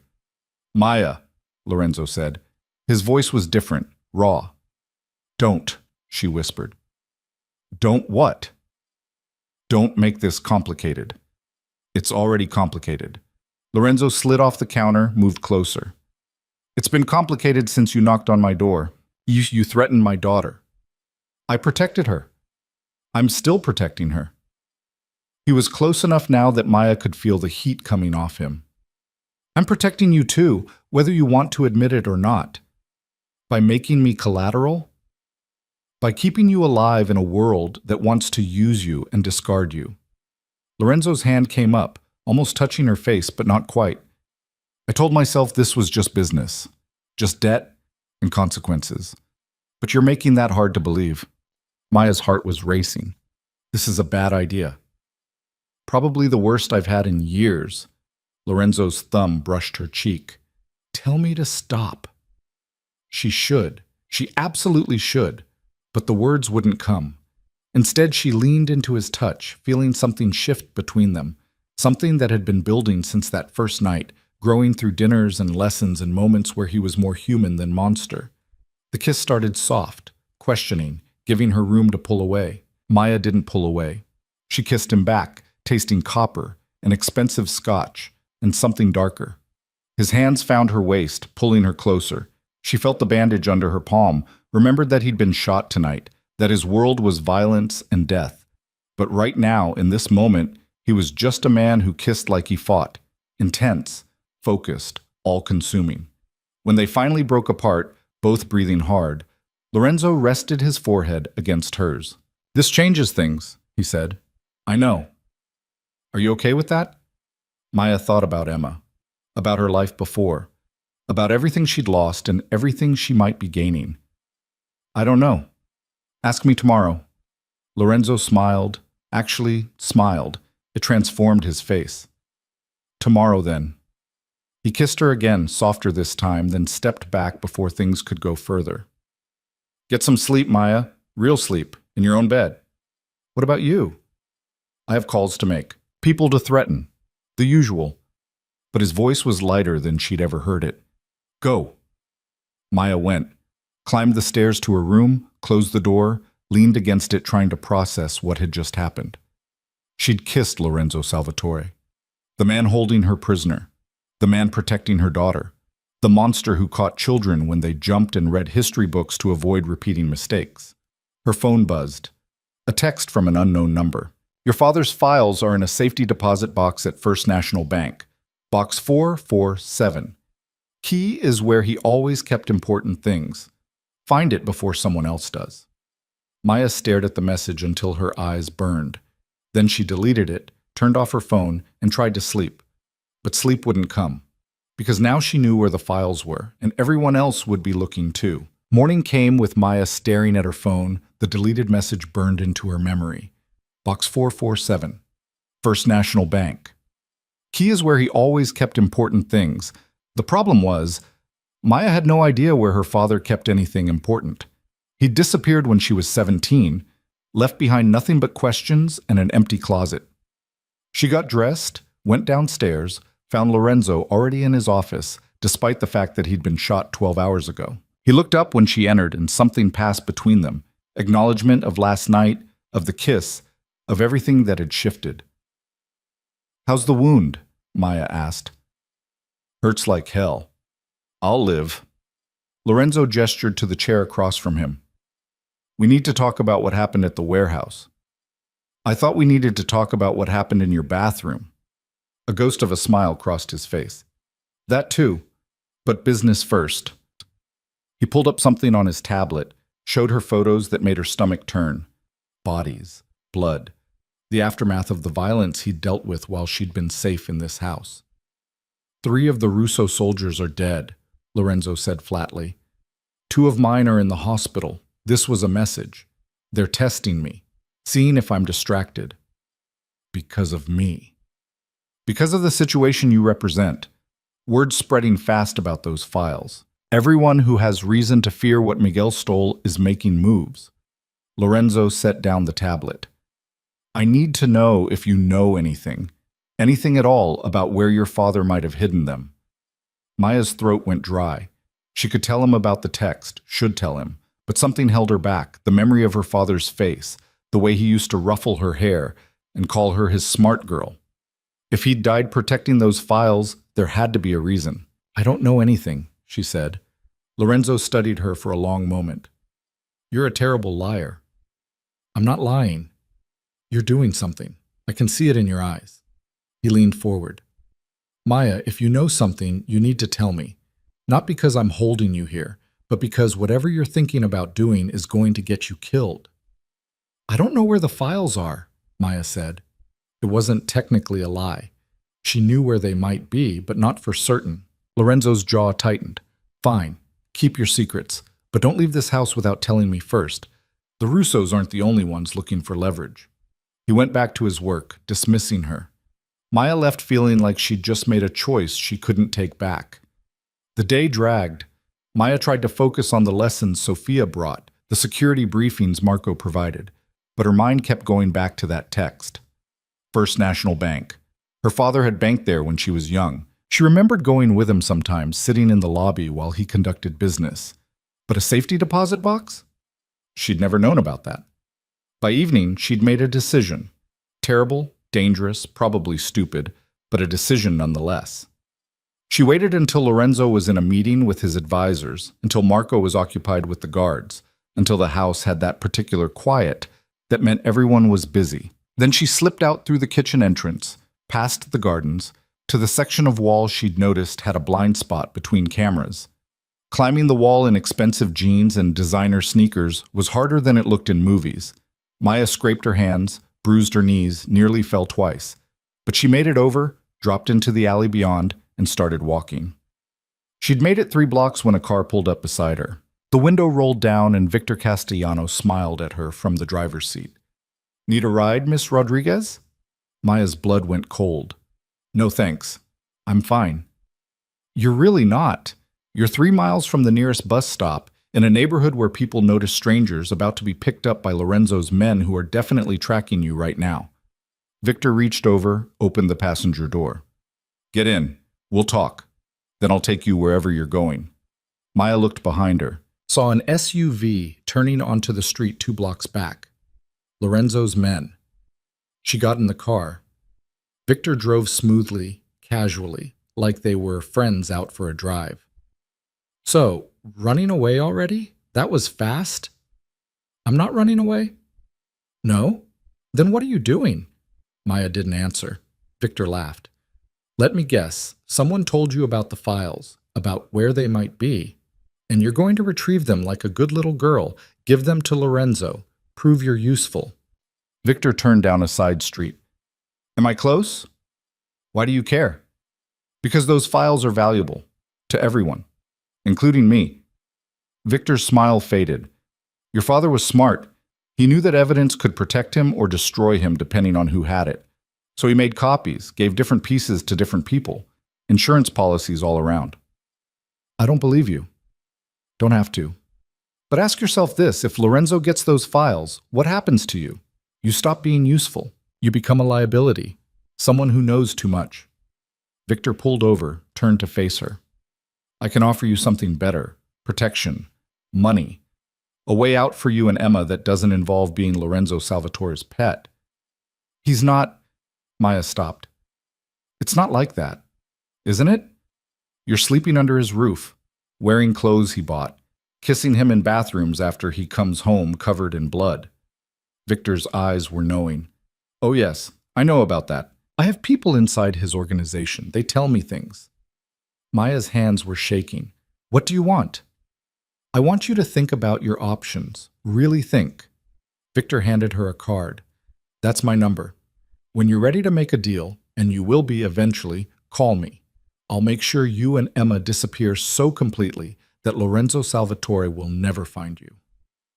And in exchange, you tell me everything you find, everything your father left behind." Victor started the car again. "Now, where were you really going?" "Nowhere. Take me back." "To Lorenzo's house? So he can lock you in a room and make sure you never leave again?" Victor shook his head. "I don't think so. I'm taking you to the bank. First National, right? Box 447? Maya's heart stopped. "How did you—" "Same way you did. Someone sent you a text. Someone sent me one too." Victor's smile was sharp. "We're all playing the same game, Maya. Question is, who do you trust to win?" The bank was closed by the time they arrived. Victor drove past it slowly, pointed out the security cameras, the guards, the systems in place. "You'll need a key," he said, "and ID proving you're authorized. Think you can get those?" "I don't even know if the box exists." "It exists. Your father was paranoid but organized. If someone says the files are there, they're there." Victor pulled over a block away. "I'm going to give you a choice, Maya. You can get out now, try to make it back to Lorenzo's house, deal with whatever punishment he has planned, or you can work with me. We get the files together, split them, use them for mutual protection." "Why would I trust you?" "Because I'm being honest about what I want. Lorenzo's telling you he's protecting you, but he's really protecting himself, his empire, his reputation." Victor's expression was serious now, not mocking. "I'm not going to pretend I'm a good guy. I'm not, but I'm not holding your daughter over your head either." A car pulled up behind them. Lorenzo's SUV, Marco, got out, walked to Victor's window. She's coming with me, Marco said. Is she? Victor looked at Maya. Your choice, sweetheart. Maya looked between them. Victor offering freedom that smelled like a different kind of trap. Marco representing Lorenzo, and everything complicated that had become. She thought about Emma, about the kiss in the bathroom, about her father dying to protect something she still didn't understand. I'm going with Marco, she said quietly. Victor shrugged. Figured you would. But keep my card. You'll need it. Maya got out. Marco opened the SUV door, his expression unreadable. Neither of them spoke during the drive back. When they pulled up to the house, Lorenzo was waiting in the courtyard, and he looked furious. Inside, he said. Now. Maya followed him to his office. He slammed the door hard enough to rattle the frame. What the hell were you thinking? Lorenzo's voice was ice. Climbing the wall? Walking through the city alone? Getting in a car with Victor fucking Castellano? I needed air. You needed air. Lorenzo laughed, but there was no humor in it. You almost got yourself killed for air. I can take care of myself. No, you can't. Not in this world. Not against people like Victor. Lorenzo moved closer, and Maya could see the fear under his anger. He would have used you, traded you, sold information about your location to the highest bidder. Do you understand that? He offered to help me. He offered to use you differently than I am. That's not the same thing as help. Lorenzo ran both hands through his hair. Tell me the truth. Where were you going? Maya met his eyes. The bank. First National. Someone texted me that my father's files are in a safety deposit box there. Lorenzo's expression shifted from angry to something worse. Show me the text. I deleted it. Of course you did. Lorenzo pulled out his phone, made a call. Marco, I need you to pull phone records for Maya's number. Last 48 hours. Check for any unknown contacts. He hung up. Anything else you want to tell me? Why didn't you tell me you killed my father? The question hung in the air like smoke. Lorenzo went very still. What? Victor said you probably killed him. The woman at the fundraiser implied it. Everyone seems to think you know what happened to Miguel Rodriguez. Maya's voice shook. Did you kill my father? Lorenzo was quiet for a long moment. When he spoke, his voice was careful. I was 19 when your father disappeared. Still in college. Not yet part of the family business in any meaningful way. That's not an answer. My father ordered your father killed. Yes. Lorenzo's eyes were hard. Miguel stole $3 million in evidence that could have destroyed us. My father sent men to find him. They found him in a motel in Nevada. There was a confrontation. Your father was shot. Maya felt the room tilt. You're sure he's dead? The men who killed him are dead too. Car accident 3 days later. Very convenient. Lorenzo's jaw tightened. I always suspected my father had them eliminated to close the loop. No witnesses, no loose ends. So you don't actually know if my father's dead? He's been gone 15 years, Maya. No contact, no sightings, no trace. Either he's dead or he's so deep underground he might as well be. Lorenzo moved closer. Is that why you were running? Because you think I killed him? I don't know what I think anymore. Maya's eyes burned. Everything's so twisted. I came here because my car broke down. Now I'm trapped in your house. People are trying to use me. My daughter's being watched by criminals. And You're what? I'm falling for you. The words came out broken. And I hate myself for it because you're the reason my life fell apart. You're the reason I can't go home. You're holding me here and I should hate you, but I don't, and I don't know what that makes me. Lorenzo's expression cracked. He reached for her, pulled her close, held her while she cried into his expensive shirt. I'm sorry, he said quietly. For all of it. For what my father did. For what I had to do. For putting you in this position. Are you, though? Or are you just sorry it's complicated? Both. Lorenzo's hand moved through her hair. I told myself this was business. Debt collection. Sending a message. But you made it personal. You and Emma and the way you look at me like I might be more than what I am. What are you? Maya pulled back to look at him. Broken. Violent. Built for this life and nothing else. Lorenzo's thumb brushed her cheek. But around you, I remember what it felt like to want something different. What do you want? You, safe, happy, free from all of this. His voice was raw. Which is why tomorrow we're going to that bank, together.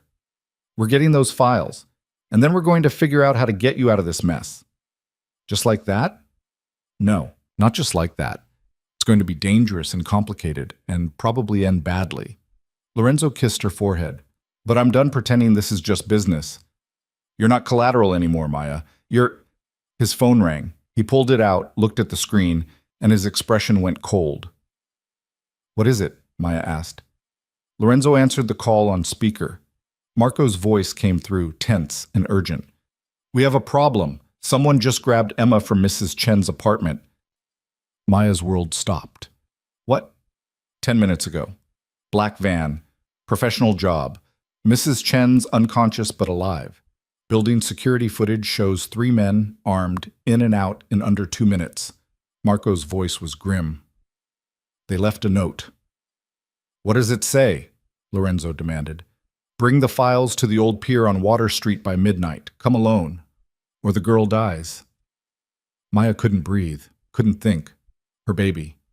Someone had taken her baby. Maya. Lorenzo's hands were on her shoulders. Look at me. Breathe. They took Emma. They took my daughter. I know. And we're going to get her back. Lorenzo's voice was steel. Marco, mobilize everyone. I want the pier surrounded but out of sight. Snipers on the buildings. Boats in the water. Every advantage we can get. You can't go there, Maya said. It's a trap. I know it's a trap. Lorenzo was already moving, pulling guns from a safe Maya hadn't known existed. That's why we're going to be ready for it. We? You think I'm leaving you here? Lorenzo checked the magazine on a pistol. They'll use Emma to control you, to make you do what they want. I'm not giving them that chance. I'm coming with you. Damn right you are. Lorenzo handed her a smaller gun. You know how to use this? No. Point. Shoot. Don't hesitate. He showed her the safety. Keep it on you. If someone tries to take you, you put 2 bullets in them and you run. Understand? Maya took the gun with shaking hands. We're getting her back? We're getting her back. Lorenzo pulled her close, kissed her hard. I promise you, Maya. Emma comes home tonight, whatever it costs. The next 4 hours were chaos. Maya sat in Lorenzo's office while he coordinated with Marco, with other members of his organization, with people whose names she didn't catch and didn't want to know. Maps appeared. Photos of the pier, escape routes, contingency plans. The Russos, Marco said. Has to be them. They're the only ones with resources to pull this off and motivation to use the kid. Or someone hired them to do it, Lorenzo said. Doesn't matter. By tomorrow morning, the people responsible will be dead. His voice was empty when he said it. No anger, no heat, just cold certainty. This was the Lorenzo everyone else knew, the monster who kept his word about consequences. At 11, they left. Maya sat in the SUV between Lorenzo and Marco, the gun heavy in her jacket pocket. Other vehicles followed, more of Lorenzo's men, armed and dangerous and ready for war. Listen to me, Lorenzo said as they drove. Whatever happens at the pier, you stay behind me. You don't expose yourself. You don't try to be a hero. The second we have Emma, Marco's getting both of you out of there. What about you? I'll be fine. Lorenzo, I'll be fine, he repeated. I've been doing this a long time, Maya. Trust me. The pier was dark except for a few lights along the walkway. The water beyond was black and restless, smelling like oil and dead fish. Maya could see Marco's men positioning themselves in shadows, on rooftops, in boats barely visible on the water. An army preparing for battle. At midnight exactly, headlights appeared. A black van pulled onto the pier, stopped 50 feet away. The side door opened and 2 men got out, dragging a third person between them. Emma. Maya's heart shattered. Her daughter was crying, scared, struggling against the men holding her. She looked so small, so breakable. Easy, Lorenzo murmured, his hand on Maya's arm. We get her back, but we do it smart. One of the men stepped forward. Maya recognized him from the poker game. Dimitri, the one who'd cornered her in the bathroom. Salvatore, Dmitri called. You bring the files? Let the girl go first, Lorenzo shouted back. That's not how this works. Files first, then the kid. I don't have them yet. They're in a bank, safety deposit box. Lorenzo's voice was steady. Let Emma go, and I'll get them tomorrow. You have my word. Dmitri laughed. Your word? The word of a man who'd kill a 5-year-old's grandfather? That word? Everything happened at once. Dmitri pulled a gun, aimed it at Emma. Lorenzo shoved Maya behind a car as gunfire erupted. The pier became chaos. Lorenzo's men shooting from cover, the van's occupants returning fire, Emma screaming in the middle of it all. Maya didn't think. She ran. Straight into the gunfire, toward her daughter, the pistol in her hand feeling like it weighed 1,000 pounds. She saw Dmitri turning toward her, saw his gun coming up, fired without aiming. The bullet went wide but made him dive for cover. Emma! Maya reached her daughter, pulled her close. I've got you, baby. I've got you. Mommy! Emma was sobbing, terrified. I want to go home. We're going home. Right now. Maya turned to run, but someone grabbed her from behind. One of Dmitri's men, bigger and stronger, dragging her backward toward the van. Then Lorenzo was there. He moved like violence was choreographed, disarming the man, breaking his arm, putting him down in 3 seconds flat. He grabbed Maya and Emma, pulled them toward the cars. Marco, get them out of here! Marco appeared, taking Emma from Maya's arms. Come on, we're leaving. Not without Lorenzo, Maya said. He'll be fine. He always is. Marco was already moving. Cars this way. Maya looked back. Lorenzo was still on the pier, surrounded by gunfire and smoke and men trying to kill him. He was fighting like he'd been born for it. Efficient, brutal, unstoppable. But there were so many of them. Lorenzo! She screamed. He looked at her for just a second, smiled, then went back to the fight. Marco got them to the car, pushed them inside. The driver took off before the door was fully closed, tires screaming on the wet pavement. Maya held Emma tight, her daughter's tears soaking through her shirt. It's okay, baby. You're okay. I've got you. Those men were scary, Mommy. I know, but they can't hurt you now. You're safe. Behind them, the gunfire continued. Maya looked out the back window, saw muzzle flashes on the pier, heard explosions that might have been grenades or cars exploding. The pier was a war zone, and Lorenzo was still there. They drove straight to the hospital, Lorenzo's hospital, the one where he had doctors on payroll who didn't ask questions. Emma was checked over, given juice and cookies, treated like she'd just had a bad dream instead of being kidnapped by criminals. Maya sat beside her daughter's bed, holding her hand, trying not to fall apart. Emma finally fell asleep around 2 a.m, exhausted from crying. Maya kept vigil, watching her breathe, making sure she was real. Marco appeared in the doorway at 3. He's on his way, Marco said quietly. It's done. What's done? All of them. The men who took Emma. The people who hired them. Lorenzo made sure they understood the cost of touching what's his. Marco's expression was grim. It wasn't pretty. Is he hurt? He's been shot twice, stabbed once, probably has a concussion, but he's alive and functional, which is more than I can say for the other guys. Marco pulled up a chair. He asked me to tell you something. What? That you should have stayed in the car, that you're crazy for running into gunfire, and that you're braver than anyone he's ever met. Marco's voice softened. He also said to tell you he's sorry, for all of it, for bringing this violence into your life, into Emma's. It's not his fault. My father started this. Maybe, but Lorenzo chose to use you to settle the debt. That's on him. Marco looked at Emma sleeping. He's had people looking for those files all night. The bank opens at 9. We're going in with a full team, getting whatever's in that box and ending this. What if it's empty?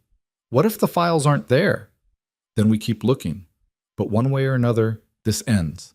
Lorenzo's made that very clear. Maya nodded, too tired to argue.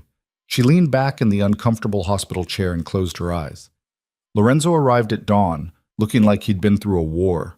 Blood on his clothes, bruises darkening his face, moving like everything hurt. But he was alive. He stood in the doorway looking at Emma sleeping, at Maya keeping watch, and something in his expression broke.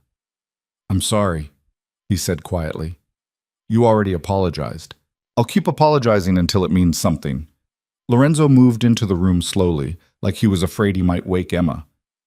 I should have had more guards, should have anticipated this, should have what? Predicted the future? Maya stood, moved to him.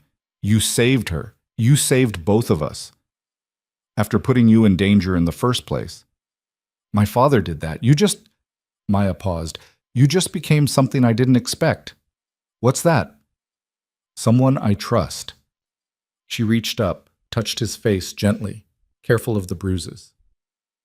Someone I love. Lorenzo's eyes widened. Maya. I know it's stupid. I know it's probably trauma or Stockholm syndrome or whatever. But I love you, and I'm tired of pretending I don't. Maya's voice was steady. After we get those files, after this is over, I need to know. Is there an us? Or am I just a problem you're solving? Lorenzo pulled her close, despite the pain it probably caused him.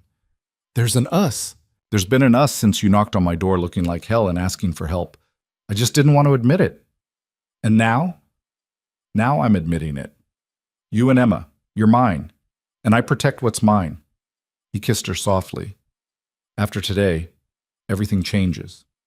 I promise you that. Emma stirred in the bed, blinked awake, saw Lorenzo and smiled. Mr. Salvatore, you look like you got in a fight. I did, but I won. Lorenzo smiled back. How are you feeling, brave girl? Okay. The cookies here are good. Emma sat up. Are you and Mommy boyfriend and girlfriend now? Lorenzo looked at Maya. Maya looked at Emma. Yeah, baby, Maya said. I think we are. Good, Emma said seriously. He catches me when I jump. That's important. It is, Lorenzo agreed. Very important. At 9 o'clock, they stood outside First National Bank, Lorenzo, Maya, Marco, and 6 armed guards trying to look like regular people. The bank manager was waiting, clearly nervous about the group that had arrived. We need access to box 447, Lorenzo said. This is Maya Rodriguez, Miguel Rodriguez's daughter and legal heir. I'll need identification and proof of... Lorenzo put a briefcase on the counter, opened it. The manager looked inside and went pale. Right this way, he said quickly. They followed him to the vault. The manager used his key, gestured for Maya to use hers. I don't have a key, Maya said. Then I'm afraid I can't. Where he always kept important things, Maya said suddenly. She pulled out her wallet, dug into the hidden pocket she'd sewn there when she was 17. The pocket where she kept her mother's wedding ring and a small key she'd never known the purpose of. It fit. The box opened. Inside was a thumb drive and a letter. Maya picked up the letter with shaking hands, recognized her father's handwriting. Maya, if you're reading this, I'm probably dead. I'm sorry for leaving you the way I did. I'm sorry for a lot of things. The files on this drive can destroy powerful people. People who deserve to be destroyed. But using them will put you in danger. Hide them, keep them safe, or destroy them and walk away. Either way, know that I loved you. Always. Dad.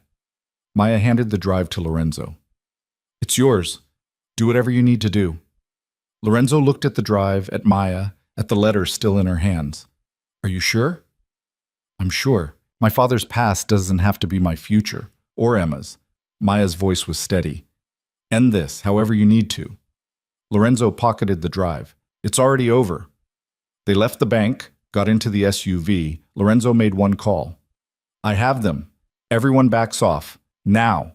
Or the files go public and we all burn together. He hung up. It's done. That's it? Maya asked. That's it. Mutually assured destruction. The most reliable form of peace. Lorenzo pulled her close. You're free, Maya. Really free. You can go home, take Emma, live your life. And you? I'm here. For as long as you want me. Maya thought about her apartment, about her old life, about going back to nursing and struggling and being invisible. Then she thought about Emma laughing while Lorenzo caught her, about dinners in expensive dining rooms, about being seen and protected and loved by a man who'd burned the world down to keep her safe. I want to go home, she said, with you, with Emma. Whatever home looks like now. Lorenzo smiled, really smiled. I can work with that. But first, there was one more thing Maya needed to know. Did my father really steal that money, or was he protecting the files? Both, probably, Lorenzo said. The money was a distraction, something to make my father focus on the theft instead of the evidence. Your father was smart. He knew the files were worth more than $3 million, worth enough to keep him alive. And when that didn't work, worth enough to keep you safe. He's really dead? Lorenzo's expression was careful. The men my father sent never came back with a body. They said your father was dead, but I always wondered. My father had them killed so fast, so completely, like he was tying up loose ends. What are you saying? I'm saying it's possible your father survived, went underground, started over somewhere we'd never look. Lorenzo pulled out the letter. This doesn't sound like a dying man's words. It sounds like someone planning for contingencies. Maya looked at the letter, at her father's handwriting, at the words that might have been goodbye or might have been see you later. She didn't know which would hurt less. It doesn't matter, she said finally. He made his choices. I'm making mine. And what choice is that? You, Maya said. Emma. A life that's complicated and dangerous and probably stupid, but it's mine. We'll figure the rest out as we go. Lorenzo kissed her there in the back of the SUV, while Marco pretended not to notice, and armed guards kept watch, and the city moved around them like nothing had changed. But everything had changed, and there was no going back now. 3 days after the pier, Maya woke up in Lorenzo's bed for the first time. Not the guest room, not her assigned room on the 3rd floor. His bed in his private suite with morning light streaming through windows that overlooked the gardens and his arm heavy across her waist. Emma was still asleep down the hall in a room they'd spent 2 days converting into something a 5-year-old would love. Pink walls. A canopy bed. Stuffed animals that cost more than Maya used to make in a week. Mrs. Chen had brought over Emma's things yesterday, hugged Maya tight, and whispered that she was glad everything worked out even if she didn't understand exactly what that meant. Lorenzo stirred beside her, winced as the movement pulled at his healing wounds. You should still be resting, Maya said quietly. I've rested enough. His voice was rough with sleep. Besides, I have a meeting in an hour. The families want to discuss terms now that everyone knows the files exist. What kind of terms? The kind where they pretend they weren't trying to kill us last week, and I pretend I'm going to let that slide. Lorenzo sat up carefully. It's going to be a long negotiation. You don't have to come. I'm coming. Maya sat up too. They need to see that I'm not going anywhere, that using me won't work anymore. You're sure? I'm sure. She kissed his shoulder, careful of the bandages. We do this together or not at all? The meeting was held in a conference room at one of Lorenzo's legitimate businesses, a consulting firm that probably did actual consulting between laundering money and facilitating deals that stayed off any legal books. The table was mahogany, the chairs were leather, everything looked respectable except for the men sitting in them. Maya recognized most of them from the fundraiser or from Sophia's lessons. The Russos, the Castellanos, the Blacks, representatives from families whose names she'd learned to recognize and fear, all of them watching her with expressions that ranged from curious to hostile. Lorenzo sat at the head of the table with Maya beside him. Marco stood behind them, along with 2 other guards. The message was clear. This was Lorenzo's meeting, Lorenzo's territory, Lorenzo's rules. Gentlemen, Lorenzo said, thank you for coming. I believe we have matters to discuss. You have matters to explain, someone said. One of the Russos, older, scarred. 3 of my men are dead. You attacked a sanctioned operation. Your men kidnapped a 5-year-old child, Lorenzo said flatly. There's nothing sanctioned about that. And if you think I'm going to apologize for defending what's mine, you don't know me very well. The girl was leverage, business. The girl is off limits. That's the new rule. Children are not leverage, not collateral, not business. Lorenzo's voice was ice. Anyone who violates that rule answers to me personally. Are we clear? Silence around the table. Then Victor Castellano leaned forward. And Miss Rodriguez? Is she off limits too? She's family, Lorenzo said, which means yes. Touching her is the same as touching me. Family, Victor smiled. That's quite a promotion from collateral. Circumstances changed. I'll say. Victor looked at Maya. No hard feelings about the car ride, I hope. I was merely offering options. Options that would have gotten her killed, Lorenzo said. Let's be clear about what you were really offering, Victor. You wanted the files. You wanted to use Maya to get them.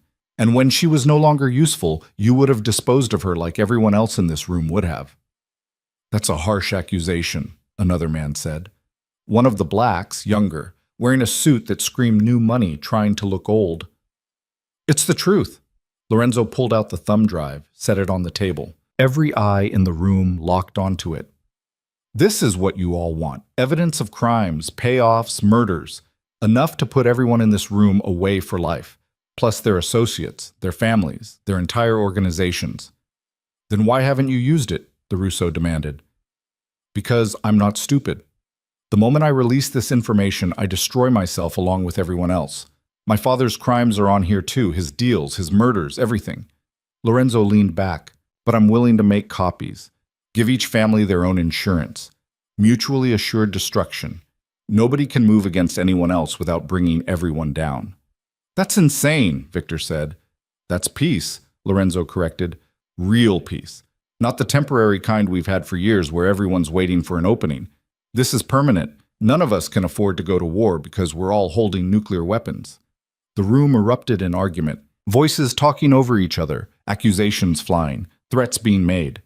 Maya sat quietly, watching Lorenzo control the chaos with nothing but his presence. He let them argue for exactly 3 minutes. Then he stood. Enough. His voice cut through the noise. Here's what's going to happen. Each of you gets a copy of the files relevant to your organization. Nothing about the others. Just your dirt. You keep it safe. You don't use it unless someone moves against you first. And in return, we all agree. No more attacks. No more kidnappings. No more using family members as leverage. We run our businesses. We avoid each other's territories. And we stop acting like animals. And if someone breaks the rules, the black representative asked, then everyone else destroys them. Lorenzo looked around the table. I'll release everything I have on whoever breaks the peace, and I expect you all to do the same. That's the deal. Take it or leave it. More silence. Then, slowly, one by one, the men at the table nodded. I'll need time to verify the files are real, Victor said. You have 24 hours. Marco will provide copies. Lorenzo picked up the original drive. After that, we're done. The debt Miguel Rodriguez owed is settled. His daughter is under my protection, and anyone who has a problem with that can take it up with me personally. The meeting ended. Maya walked out beside Lorenzo, feeling like she'd just witnessed something historical. A war ending not with violence, but with the threat of mutual destruction. Did that actually just work? She asked once they were in the car. We'll see. Give it a week. If nobody's tried to kill us by then, it worked. Lorenzo pulled her close. Either way, you're safe now. That's what matters. But safety turned out to be relative. That night, while Lorenzo was on a call and Emma was watching cartoons, Maya's phone rang. Unknown number. She almost didn't answer. Then something made her pick up. Hello? Maya. The voice was familiar, impossibly familiar. It's me. Her father. Maya's knees went weak. She sat down hard on the nearest chair. That's not possible. I know. I'm sorry. I'm so sorry for everything. Miguel Rodriguez sounded older, tired. I've been following what happened. The kidnapping, the files, Lorenzo. I couldn't stay silent anymore. You've been alive this whole time? Maya's voice shook. All these years you've been alive and you never... I couldn't contact you. It wasn't safe. The people looking for me would have used you to find me, would have hurt you to make me come out of hiding. Miguel's voice cracked. I've been living in South America. New name, new life. But I've been watching, making sure you were okay. I thought you were dead. Mom died thinking you abandoned us. I know, and I'll carry that forever. But I need you to understand, what I stole from the Salvatores wasn't just about money. It was about survival. They were going to kill me for something I witnessed, something I couldn't unknow, so I took the evidence and I ran. And left me to deal with it 15 years later. I never thought they'd find you. You changed your name, moved across the country, built a different life. I thought you were safe. Miguel paused. But Lorenzo found you anyway. And now I need to know, are you safe? Really safe? Or do I need to come back?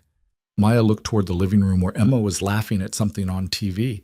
Thought about Lorenzo upstairs making plans to protect his empire and her along with it.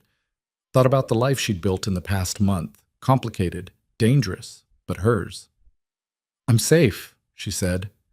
Lorenzo's not what you think. He's not his father. He's still a criminal, Maya. So were you. The words came out harder than she meant them. You stole from them. You killed people. I read the files, Dad. I know what you did. Silence on the other end. Then, I did what I had to do to survive, just like you're doing now.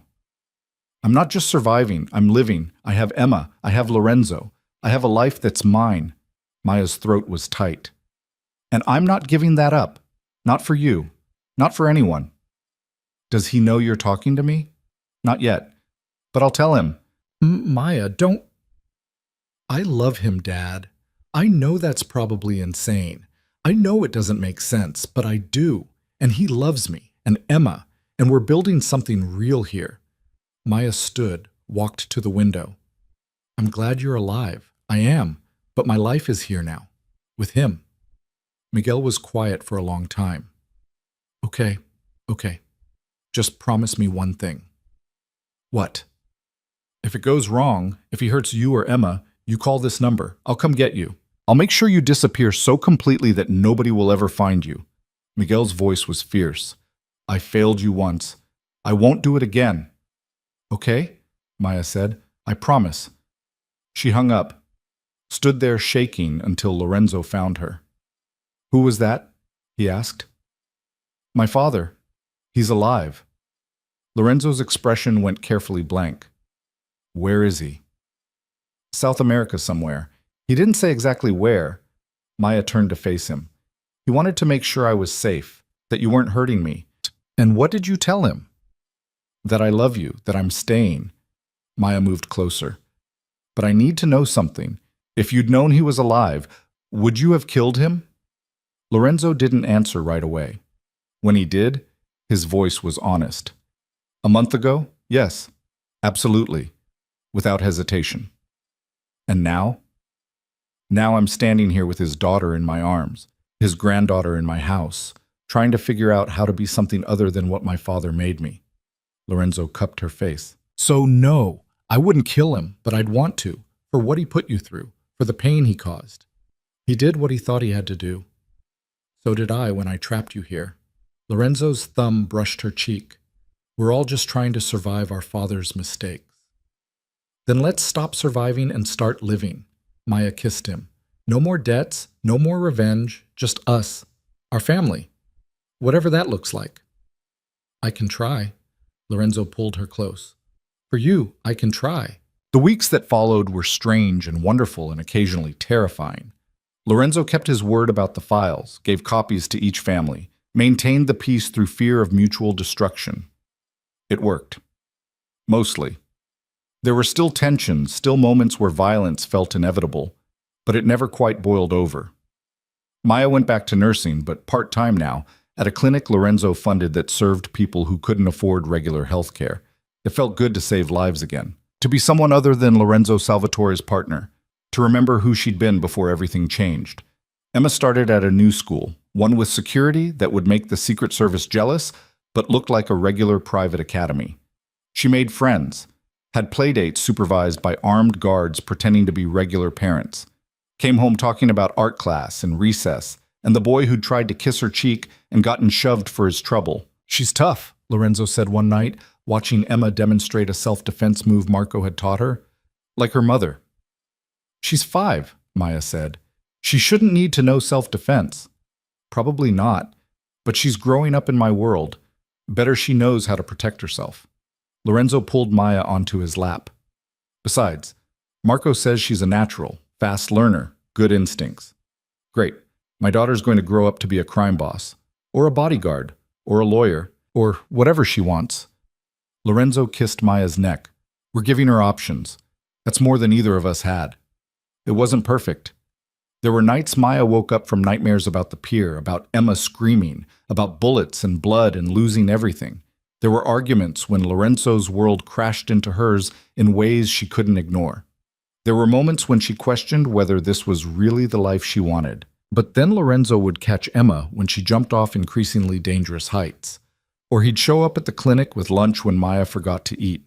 Or he'd hold Maya through the nightmares and promise that nothing would hurt her again. And she'd remember why she stayed. 2 months after the files deal, on a Saturday morning that felt almost normal, Lorenzo asked Maya to marry him. They were in the kitchen, the actual kitchen, not the formal dining room, making pancakes with Emma, flour everywhere. Emma covered in syrup, Lorenzo attempting to flip a pancake and failing spectacularly. "This is harder than it looks," he said, staring at the pancake that had landed half on the pan, half on the stove. "That's because you're doing it wrong," Emma informed him. "You have to use the flipper thing." "The spatula." "The flipper thing," Emma insisted. Maya laughed, feeling something settle in her chest. This was what she wanted. Not the mansion or the money or the protection, just this. Lorenzo covered in flour, Emma critiquing his cooking, Saturday morning chaos that felt like family. "Marry me," Lorenzo said suddenly. Maya almost dropped the bowl she was holding. "What?" "Marry me. Make this official. Let me give you and Emma my name and everything that comes with it." Lorenzo set down the spatula, took her flour-covered hands in his. "I know it's fast. I know it's crazy, but I've spent my whole life doing things the smart way, the calculated way, and it never made me happy. You make me happy. Emma makes me happy. I want this to be permanent." "Are you asking because you love me or because it consolidates power?" Maya asked. "Both." "Is that allowed?" Emma tugged on Lorenzo's sleeve.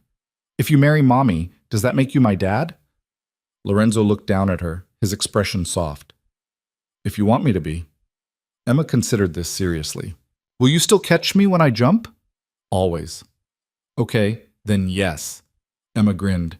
"But I get to be in the wedding and wear a big dress and throw flowers." "Deal." Lorenzo looked back at Maya. "What do you say?" Maya thought about her father hiding in South America, about her mother dying bitter and abandoned, about all the ways love could go wrong, especially in a world built on violence and secrets.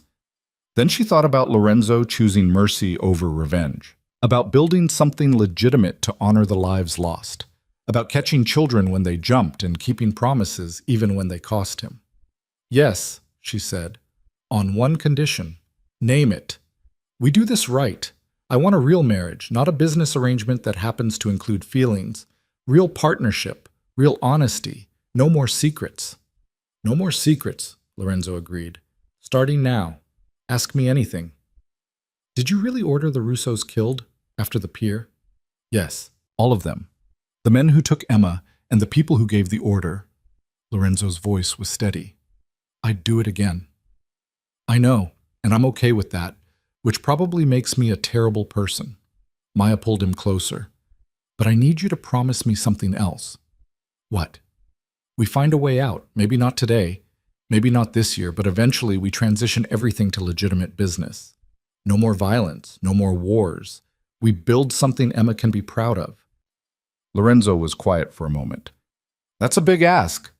"I know, but it's important to me. I can't raise my daughter in a world where people get kidnapped and shot." Maya's voice was firm. "If we're doing this, if we're really building a life together, it has to be a life I can live with." "Okay," Lorenzo said finally, "we'll find a way. I don't know how yet, but we'll figure it out. Promise?" "I promise." He kissed her, tasting like syrup and flour and new beginnings. "Now can we finish these pancakes before Emma eats all the batter?" "I'm not eating it," Emma protested, chocolate chips smeared around her mouth. "I'm taste testing." They got married 3 months later in the garden behind the house. Small ceremony, just family and the people who mattered. Marco stood as best man. Sophia helped Maya pick a dress that was beautiful without being flashy. Emma wore pink and took her flower girl duties so seriously that she corrected the photographer on proper petal distribution. Miguel didn't come. Maya had called to invite him, but he'd said it was safer if he stayed away. That showing up might bring attention neither of them wanted. She understood. Didn't mean it didn't hurt. But Lorenzo's family filled the empty spaces. People who'd been strangers 2 months ago now felt like actual relatives. Marco's sister flew in from her safe house and told embarrassing stories about Lorenzo as a teenager. Older members of the organization showed up to pay respects, their presence a sign that this marriage meant something in their world. When Lorenzo said his vows, his voice was steady. I promise to protect you and Emma with everything I have, to build the life you deserve, to be the man you see when you look at me instead of the monster everyone else knows. I can't promise perfect, but I can promise real. Maya's vows were simpler. I promise to stay, to fight for this, to remind you every day that you're more than your father's legacy, and to love you through whatever comes next. They kissed while Emma cheered and Marco whistled and Sophia dabbed at her eyes pretending it was allergies. The reception was in the ballroom they'd converted into something less intimidating. Real food instead of fancy nonsense. Music that made people dance instead of just stand around looking sophisticated. Emma fell asleep on Lorenzo's shoulder around 9, syrup sticky and happy. She's going to be impossible tomorrow, Maya said, watching her daughter drool on her new husband's expensive suit. Worth it. Lorenzo adjusted Emma carefully. Should we put her to bed? Probably, but let's stay a few more minutes. I want to remember this. They stayed, danced slowly with Emma between them, let the moment stretch out until it felt permanent. When they finally went upstairs, Lorenzo carried Emma to her room, tucked her in, kissed her forehead. Night, kiddo, he whispered. Night, Dad, Emma mumbled, already half asleep. Lorenzo froze, looked at Maya with an expression she'd never seen before. Vulnerable, overwhelmed, grateful. She called me Dad, he said quietly once they were in the hallway. She did. Is that okay? It's perfect. Lorenzo pulled Maya close. Everything's perfect. It wasn't, of course. Perfect didn't exist in their world. There were still threats, still challenges, still moments when Lorenzo's past came crashing into their present in violent ways. But 6 months after the wedding, Lorenzo made good on his promise. He started transitioning the organization, shutting down illegal operations, moving money into legitimate businesses, cutting ties with people who wouldn't adapt to the new structure. It wasn't easy. There were people who resisted, who thought Lorenzo was going soft, who tried to take advantage of what they saw as weakness. Victor Castellano made a move on one of Lorenzo's territories. Lorenzo responded not with violence, but with lawyers and documentation that proved Victor had been skimming from his own family for years. Victor was gone within a week, exiled by his own people. The blacks tried to restart the drug trade Lorenzo had shut down. Lorenzo bought the building they were using, evicted them, turned it into a community center. When they threatened retaliation, he reminded them about the files, about mutually assured destruction. They backed off. Slowly, painfully, the empire transformed. Not into something innocent, Lorenzo would never be innocent, but into something cleaner, more sustainable, something Emma could inherit someday without it destroying her. Maya went back to nursing full-time, taking a position at the hospital where this had all started. It felt like coming full circle.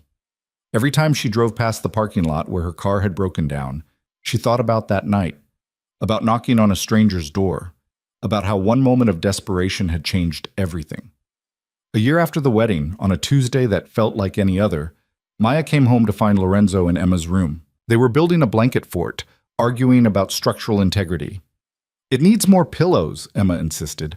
More pillows will make it collapse, Lorenzo said. We need better support beams. They're blankets, not beams. The principle is the same. Maya leaned against the doorframe, watching them. Her daughter, her husband, her improbable family built from debt and violence and a broken-down car. Room for one more? She asked. Always, Lorenzo said, making space. Maya crawled into the fort, settled between them. Emma immediately started explaining the complex rules of the game they were about to play. Lorenzo listened seriously, asking questions like blanket fort protocol was the most important thing in the world.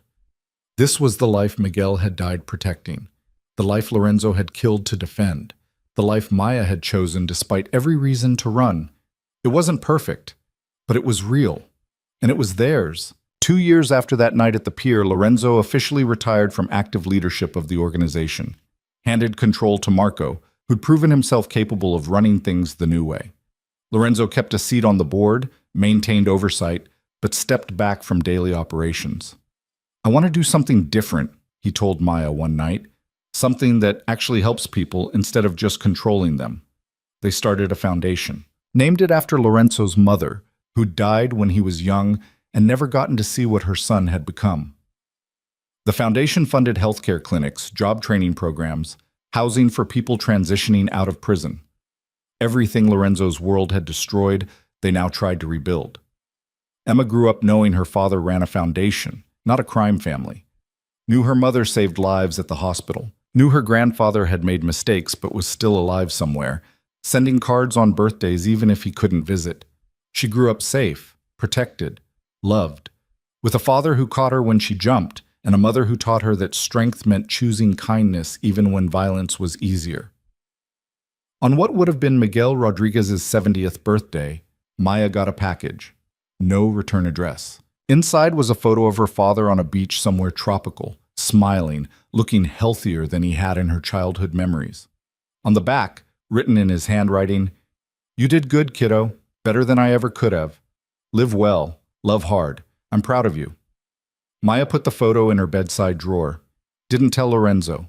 Some secrets were worth keeping. Some doors were better left closed. That night, she crawled into bed beside her husband, listened to Emma singing to herself in the next room, and felt something settle in her chest. Peace. Real peace. Not the kind enforced by threats and files and mutually assured destruction, the kind that came from choosing your family and fighting for it every single day. Lorenzo pulled her close. "You okay?" "Yeah, I'm good." Maya kissed his shoulder. "Just thinking about how weird life is. How I ended up here." Knocked on the wrong door. "Right door, wrong circumstances." Maya smiled. "But we made it work." "We did." Lorenzo's hand moved through her hair. "And we're going to keep making it work. Whatever comes next." What came next was 10 more years of building and growing and occasionally dealing with threats from people who didn't understand that the old ways were dead. What came next was Emma graduating high school, getting accepted to college, choosing to study social work because she wanted to help people the way her parents had learned to. What came next was Lorenzo's hair going fully gray, Maya's laugh lines deepening, the house filling with memories instead of fear. What came next was a life neither of them had planned, but both of them had fought for. On their 10th anniversary, they went back to that pier. The one where bullets had flown and Emma had screamed and everything had nearly ended. It was different now, cleaned up, turned into a public park with benches and walkways and families fishing off the edge. "Hard to believe this is the same place," Maya said. "It's not really." Lorenzo took her hand. "We rebuilt it, like we rebuilt everything else." "Do you ever regret it? Giving up the power?" "Sometimes. Usually when someone cuts me off in traffic and I can't do anything about it." Lorenzo smiled. "But then I come home to you and Emma, and I remember why I did it. Power's not worth anything if you're alone." Cheesy. True, though. Maya leaned against him, watching the sunset paint the water orange and gold. "You know what I think about sometimes?" "What?" "That night my car broke down. How close I came to knocking on a different door, going to a different house. How none of this would have happened if I just turned left instead of right." "Universe works in mysterious ways," Lorenzo said. "You don't believe in the universe. You believe in consequences and careful planning." "I believe in you. That's enough." Lorenzo turned her to face him. 10 years, Maya. 10 years since you knocked on my door looking like hell and asking for help. Best worst decision you ever made." "Best worst decision," Maya agreed. She kissed him there on the pier where violence had once ruled, where their story had almost ended before it really began. "Here's to 10 more." 10 more, Lorenzo echoed. They stayed until the sun set completely, until the park lights came on, until the families fishing packed up and went home. Then they drove back to their house, smaller now, less fortress-like since the threats had faded, and found Emma in the kitchen attempting to bake them an anniversary cake. "It's a little lopsided," Emma said, gesturing to the creation that looked more like modern art than dessert. "But I followed the recipe. Mostly." "It's perfect," Maya said. "It's terrifying," Lorenzo corrected. "But we'll eat it anyway." They did. The three of them, in the kitchen that had seen flower fights and serious conversations, and a proposal that changed everything. The cake was dry and the frosting was too sweet, but they ate every bite because this was family. This was home. And later, after Emma had gone to bed, and Lorenzo and Maya were alone in the quiet house, Maya thought about her father's words. Live well. Love hard. She'd done both. Despite everything, despite the violence and fear and impossibility of it all, she'd built a life worth living with a man who'd learned to be more than his father's legacy and a daughter who'd never have to carry debts she didn't create. It wasn't the life she'd planned, wasn't the life she'd thought she wanted when she was working those double shifts at the hospital, driving that broken car, barely surviving. But it was better. Messier and more complicated and occasionally terrifying, but better. Real. And as Lorenzo pulled her close and Emma's soft snoring drifted from down the hall, and the house settled into peaceful darkness, Maya realized something she'd never quite put into words before. She was happy, not despite everything that had happened, but because of it. Because that desperate knock on a stranger's door had led to this. To family. To love. To a second chance neither of them had deserved, but both of them had fought for. The debt was paid. The files were buried. The wars were over. And what remained was just life. Beautiful, ordinary, extraordinary life. I love you, Maya whispered into the darkness. I love you too, Lorenzo whispered back. And in that moment, in that house, with that family, everything else fell away. The past didn't matter. The mistakes didn't matter. The violence and fear and impossible circumstances that had brought them together didn't matter. All that mattered was this, now, them, together, home.